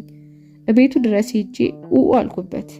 ያ የገደል ስባሪ የሚያክል ሰውዬ ምንም ዱርዬ ቢሆን ያደረኩለት ነገር ከብዶት ይሁን አሊያም የእህቱ ባል መሆኔ ይሉን ታይዞት ብቻ ጩኸቴንም ስድቤንም ጠጥቶ ዝም አለ። እኔ ግን እንደ እብድ አድርጎኝ ነበር። ሄራን አይኗን ማየት አስጠላኝ። እስስትነቷ አበሳጨኝ። ለሌሎች ያሳጣችብኝ መንገድ አንገበገበኝ። አዎ እውነት አላት። በአደባባይ ማንም የሚያሳምን እውነት አላት። ቀና ብዬ እንኳን ማስረዳት የማልችለው ውስብስብ ታሪክ። ነገሬ ለአደባባይ የሚሆን አይደለም። እንኳን የሰጡትን ሳያላምጥ የሚውጥ ማህበረሰብ መሃል ለምንና እንዴት የሚል ታዛቢም ቢመጣ በእኔ ላይ መፍረዱ አይቀርም። ብቸኛ እውነቱን የምታውቀው ሄራን ወገር ዘንድ አሳልፋ በመስጠት ወገራውን ፈርቼ ከተራ ስጋቷ ስሸሽ ሽሽት ልትፈወስ አንድ ሀገር ወሬኛ አዝማች ሆና ከፊት ተሰለፈች። በሄድኩበት ሽሙጥ በየሄድኩበት አንገደፊ ሀገር አጥፊ ተረት ከቦኝ የሚኖር ሰው ሆንኩ። ባጠገባቸው ሳልፍ የሚሽቆጠቆጡ ባለደረቦቼ ሳይቀሩ ክምር ሐሜትና ወሬ ላይ ቆመው ቁልቁል ሊመለከቱኝ ሲዳዳቸው እየተመለከቱ እገረም ነበር። አንድ ሰው ከስንት ሺህ ህዝብ ጋር ይከራከራል ወይ ፊት ለፊት ደፍረው ያያወሩ አላስረዳቸው። በተለይ ወንዶቹ የሐሜተኝነት ሱስ ይሸክከኝ ነበር። ኮተታቸውን እያርገበገቡ በየቡና መጠጫው ስሜ ሲቦጭቁ ይቹ ስልጣን ሆና ከእነርሱ በአንድና በሁለት እርከን ከፍ ማለቴ ህሊናቸው ላይ የለደፈባቸውን የበታችነት እድፍ በጎደፈ የስም ውሃ የሚያለቀልቁት ይመስላቸዋል። ደግሞም ሌላ የሚያማቸው ቁስልም ነበር። ለነሱ በቁንጅናዋ እንደ ህልም የራቀች በሙያዋ እንደ ተራራ የገዘፈች ሄራን ለአመታት ሲመኛት የኖራት ሄራን የኔ ሚስት መሆኗ ሳያንስ እሷን ንቄ ሌላ ሴት ጋር መሄዴ በተወሳሰበ ሂሳብ እሱ የናቃትን እንኳን ማግኘት የማንችል ተራዎች ነን ወደሚል አዘቅት ወርውሯቸው ነበር። እሱ ምን ስለሆነ ነው በሚል ማስታገሻ ራሳቸውን እያስታመሙ ነበር። ፊት ለፊት እኔን መጋፈጥ ስለማይሆንላቸው ሄራን በማጀገን በእሷ ግድያ ላይ እንደ ጅብ ተረባርበው የድርሻቸውን ክብር ሊወስዱ። ሄራን በዘመድ አዝማድ ፊት ይቅርታ ጠይቃ ትንሽ እውነት የካበችውን የውሸት የበደል ታሪክ ተቀብየው እንድኖር ማድረግ ትፈልጋለች። ማንም የማይገባው ነገር ከአንሶላችን ስር የተናዘዘችው የዚህ ሁሉ ነገር መነሻ የእኔ አለመታመን ሳይሆን የሐኑን ውበት ያንኮታኮተ የበታችነቷስ ነበር። አሰብኩ፣ ብዙ አሰብኩ። ተዛዝሎ የሚወድቅ ናዳ ነው። ከዚህ ናዳ የሚያድነው መሮጥ አይደለም። ከዚህ ናዳ የሚያድነው አብሮ መናዳ አይደለም። ከዚህ ናዳ የሚያድነው ወገብ ይዞ መከራከር አይደለም። ይሄ ናዳ ህዝብ ራሱን ብልህ ሊያደርግ ለአንድ ሞኝ ገጸ ባህሪ ከተረት ከራሱ ከናዳው መሃል ነበር መፍትሄውን ያገኘሁት። አንዱ ሞኝ ናዳ መጣብህ ቢሉት ተከናንቤያለሁ አላሉ ካሉት ተረት ለኔ እንደዚህ ሞኝ እንደተባለ ሰው ብልህ ሆኖ ያገኘሁት ፍጥረት የለም። የህይወት ግብ ዓላማው ከሞት መዳን አይደለም። ሰው ፈጠነም ዘገየም አንድ ቀን የሞት ዕጣ የሚወድቅበት ፍጡር ነው። በዚህ የማይቀር ዕጣ ከናዳ ያድነኛል ብለን የምንለብሰው ክንብንብ ማህበረሰቡ የብረት መዝጊያ ቅብርጥስ የሚለው ትዳር አይደለም፣ ትምህርትም አይደለም፣ ስልጣን ቤተሰብ አይደለም። ባያድንም ያድነኛል የሚል እምነት ተከናንቦ ሞት እንደመጠበቅ ውብ ነገር የለም። እኔን ድል ባለ ሰርግ የተመሰረተው ትዳር ከሐሜት ናዳ አልታደገኝም።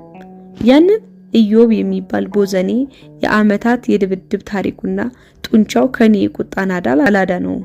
ብቸኛው ታዳጊ እንደ ክንብንብ ስስ የሆነው በልባችን ያለው ፍቅር ብቻ ነው። እናም ወሰንኩ።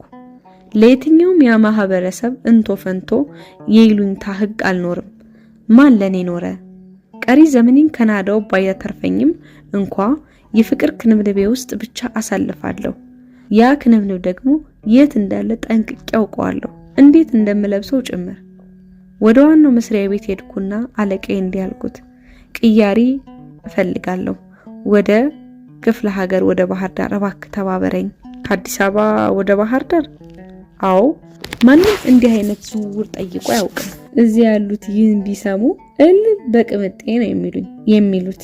በማንኛውም ሰዓት ይቀይሩሃል። ጠረጴዛ የጣበበው ማመልከቻ ከክፍለ ሀገር ወደ አዲስ አበባ ቀይሩን የሚል ጥያቄ ነው። ከፈለክ ብዙም ከባድ አይደለም፣ ልንልክህ እንችላለን። ቀጥሎ አብሮኝ ወደ ተማረና የግል ቢሮ ወደ ከፈተ ጠበቃ ጓደኛዬ ጋር ሄድኩ። እናም ፍቺ ይፈልጋለሁ አልኩት። ሰርጌ ላይ ልቡ እስኪፈርስ የጨፈረ ነውና ይሉንታ ይዞት የወጉን ምክር አደረሰም።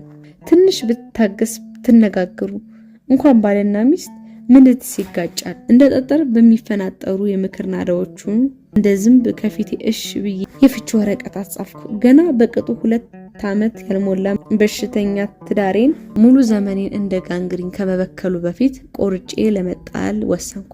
የፍቺ ማመልከቻዬን ይዤ ሄድኩበት ወደ ሃኑን ነበር። ወደ ክንብንቤ ፊት ለፊቷ ተቀመጥኩና ውብ ፊቷን፣ ንጹህ አይኖቿን ትክ ብያዩዋቸው። አፍራ ቀረቀረች።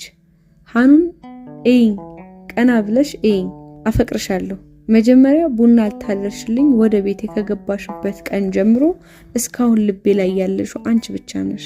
ከሄራን ጋር ኒቼ የማሰበው አንቺን ነበር። ሰርጌ ውብ ነበር። ብቸኛው ችግሬ ከጎኔ የነበረችው ቤሎ ውስጥ አንቺ አለመኖርሽ ብቻ ነበር። ሳገባ ከጎኔ ቤሎ የምትጎትተው ሴት ጥፋት አንድ ብቻ ነበር፣ አንቺን አለመሆኗ። ሄራንን ለመፍታት ወስኛለሁ። ቀሪ ዘመኔን ሁሉ አንቺ ጋር መኖር ነው ፍላጎቴ። ይህን ከተማ እንለቃለን፣ ባህር ዳር ወደሚባል ከተማ እንሄዳለን። በዚያ የዘንባባ ዛፎች አሉ፣ ባይኖሩም ግድ አይሰጠኝም።